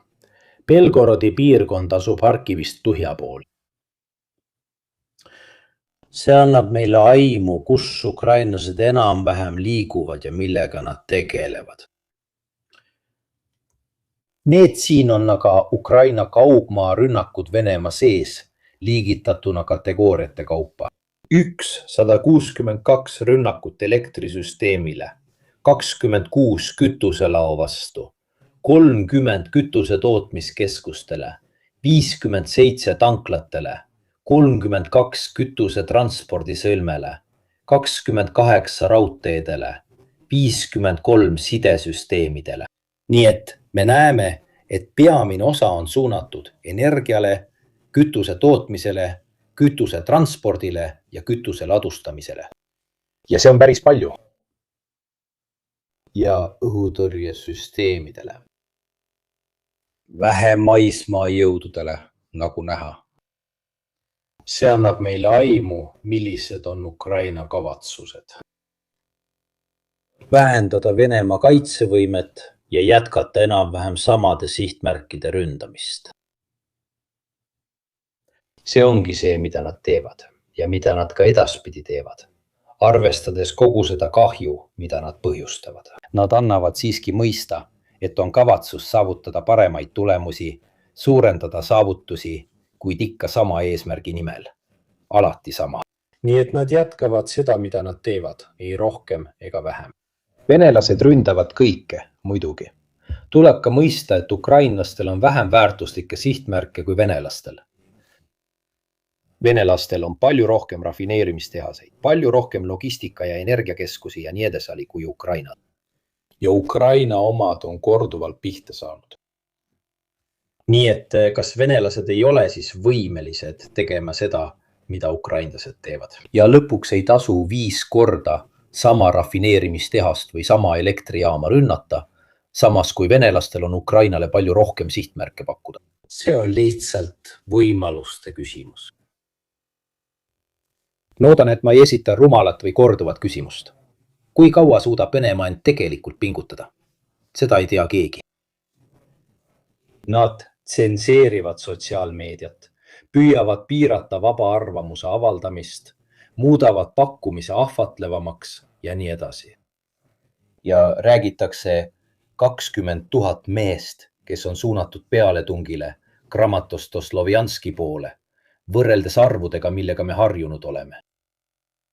Varasematest aastatest. See näitab, et ka neil on mõningaid värbamisprobleeme ja selle kõige haldamine on keeruline, eriti sellisel perioodil nagu 2024-2025. Kui nad seda ei tee, siis tuleb mobilisatsioon. Nad ei saa endale lubada teisiti. Ja ka nemad teavad seda. Seega, kui ressursid jäävad samaks, pead sa eesmärke järjest rohkem vähendama. Kuule sõber, ma olen sind jälginud juba mitu päeva pärast sissetungi, aga ma ei olnud seni kunagi annetanud, sest olen liguurlane. Küsimus, kas Vene kodanik pole tüdinenud? Ma ei tea, sest kui vaadata üksikute kodanike intervjuusid, neid kanaleid, mis sellega tegelevad, on väga palju. Muide, aitäh Francesco liguurlasena. Nüüd, kui ma ise hakkan natuke liguurlaseks saama, hakkan sellest aru saama. On raske võtta Venemaal inimestega tehtud intervjuusid kui statistilist andmestikku. Sa peaksid vaatama tuhandeid ja siis tegema mingi keskmise. Aga ma võin sulle öelda, et te saate ise kontrollida. Minge erinevatesse kanalitesse, näiteks 1400 Winter, kindlasti mäletad seda, ja paljudesse teistesse kanalitesse, mida leiad ka X-ist. Palju katkendeid intervjuudest tänaval inimestega. Ja paljud inimesed kurdavad, ütlevad, toidu hind on tõusnud, elukallidus on tõusnud. Ütleme nii, et Venemaal õnnestus vähemalt kuni 2025 aasta lõpuni jätkata. Seda sõda jätkata ilma sisemiste tagajärgedeta. Nüüd aga muutub järjest raskemaks mitte lasta sellel mõjuda. See sõda, kas sisemiselt praegu, just sel hetkel, Iraan on tekitanud segadust. Ameerika Ühendriigid. Ja seega nad teenivad natuke rohkem, kuid nagu ütleb Arfaras, siis see lisateenistus jaotub ikkagi keskmise hinna peale. Aga ütleme nii, et sõjaseisundi säilitamine 1420 Daniil Orenilt, kes oli üks neist, kes Venemaal inimesi interveeris, riskides sellega palju. minge vaadake natuke intervjuusid, ta intervjueerib inimesi tänaval, küsib täpselt, mida sina sellest sõjast arvad ja nii edasi. ma arvan, et nad on teinud uskumatut tööd. Nabiullina on majanduse seisukohalt tõesti väga tubli. perché riuscire a gestire l'economia russa con kohandada seda sanktsioonidega ja nii edasi on tehtud imesid, aga seda ei saa igavesti teha. selle sõja kulusid ei saa igavesti varjata. Ma ei räägi poliitilistest, inimlikest kuludest, valust ja nii edasi. ma räägin just sellest, kui palju maksab selle sõja ülalpidamine. Samas püüad elada normaalset elu. Need kaks asja ei saa koos eksisteerida. Ja minu arvates on see ka üks põhjusi, miks nad lõpuks ummikusse satuvad. Püüab pidada sõda samal ajal säilitades riigisiseselt jutumärkides rahuseisundit. Tavaliselt, kui sellist sõda peeti, näiteks teise maailmasõja ajal, läksid riigid täielikule mobilisatsioonile. Naised tehasesse, mehed miljonite kaupa rindele võiklema ja nii edasi. Eesmärk oli sõda kiiresti lõpetada. Seega kasutati 100% inim- ja riigi võimsusest. Võit siin. Nad püüavad sisemist rahu hoida, samal ajal, kui nad peavad sõda. Sellel sõjal on siiski omad näitajad, vähemalt inimeste arvu poolest, mis meenutavad eelmise sajandi konflikte. Neid kahte mängu ei saa igavesti mängida. Ja üks blokeerib teise. Tsiviilseisundi säilitamine tähendab, et sa ei kasuta 100% oma sõjalisest jõust. Võib-olla sellepärast sa ei saanud seda endale lubada. Nagu tehti teises maailmasõjas. Aga seda mängu ei saa igavesti jätkata. Ja minu arvates hakkab see tasapisi lagunema ka Venemaa sees. Teiselt poolt hoitakse Ukrainat kunstlikult üleval Euroopa ja Ameerika laenude abil. Annetused. Venelased peavad kõik ise tegema. Niisiis, sellises olukorras on ukrainlastel Damoklese mõõk pea kohal. Sõltudes Euroopa, Ameerika ja teiste poliitilisest tahtest neid jätkuvalt toetada. Venelased teevad kõik enam-vähem ise, isegi kui nad müüvad hiinlastele ja nii edasi. Aga ise tegutsedes tähendab see, et kui kõik untsu läheb, siis läheb see untsu sinu enda raha ja sinu enda jamadega. Ukrainlased võivad kaotada liitlasi, võivad kaotada toetust, aga kui see on olemas, võivad nad kesta lõputult. Selles mõttes majanduslikust vaatenurgast võivad inimesed alati mässama hakata, sest nad on sõjast mõlemal poolel tüdinenud. Aga neid tegureid on peaaegu võimatu hinnata nendel aastatel. Kui mitu korda olete kuulnud, et Ukraina kukub kokku, Venemaa kukub kokku? Ei. 2024 aastal? Ei. 2025 aastal? Ja mitte midagi sellest pole juhtunud. Need on liiga ettearvamatud tegurid, kuid kindlasti elatustase Venemaal langer ja inimesed tunnevad selle raskust. Kui sellele kõigele lisada veel see, et nad ei saavuta tulemusi, siis ma annan teile nõu. Minge ja lugege, mida kirjutavad endised separatistlike vabariikide jurid. Seega mitte sõjaväelane ega Vene blogija, kes võib olla nooruk või endine sõjaväelane. Aga just need, kes selle sõja alustasid, erinevad Prigožinid ja teised ning ohtlikud Kirkinid ja nii edasi. Nad ise ütlevad pärast 10 aastat, sest see algas 2014 aastal, et meil pole midagi ette näidata. Aitäh kõigile.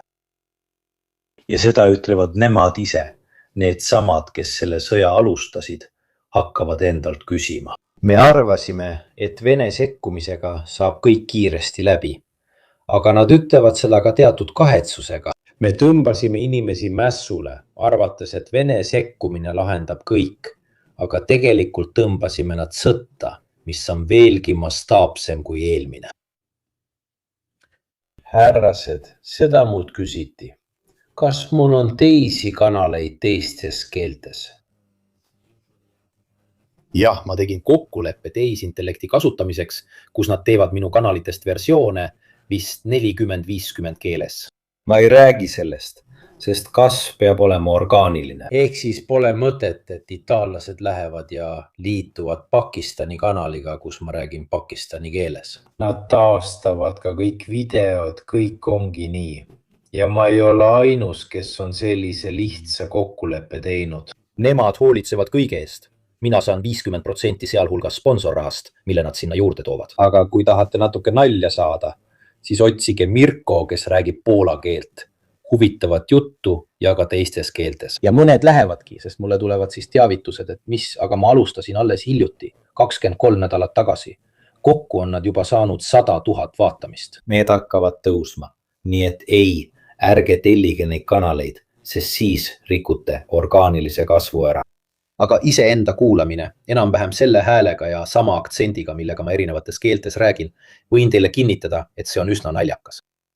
Nii et aitäh kõigile, head ööd ja kindlasti näeme 30. kuupäeval koos generale, kapitiini Moro ja teistega, sest tuleb toimuvast ülevaadet anda. Vau!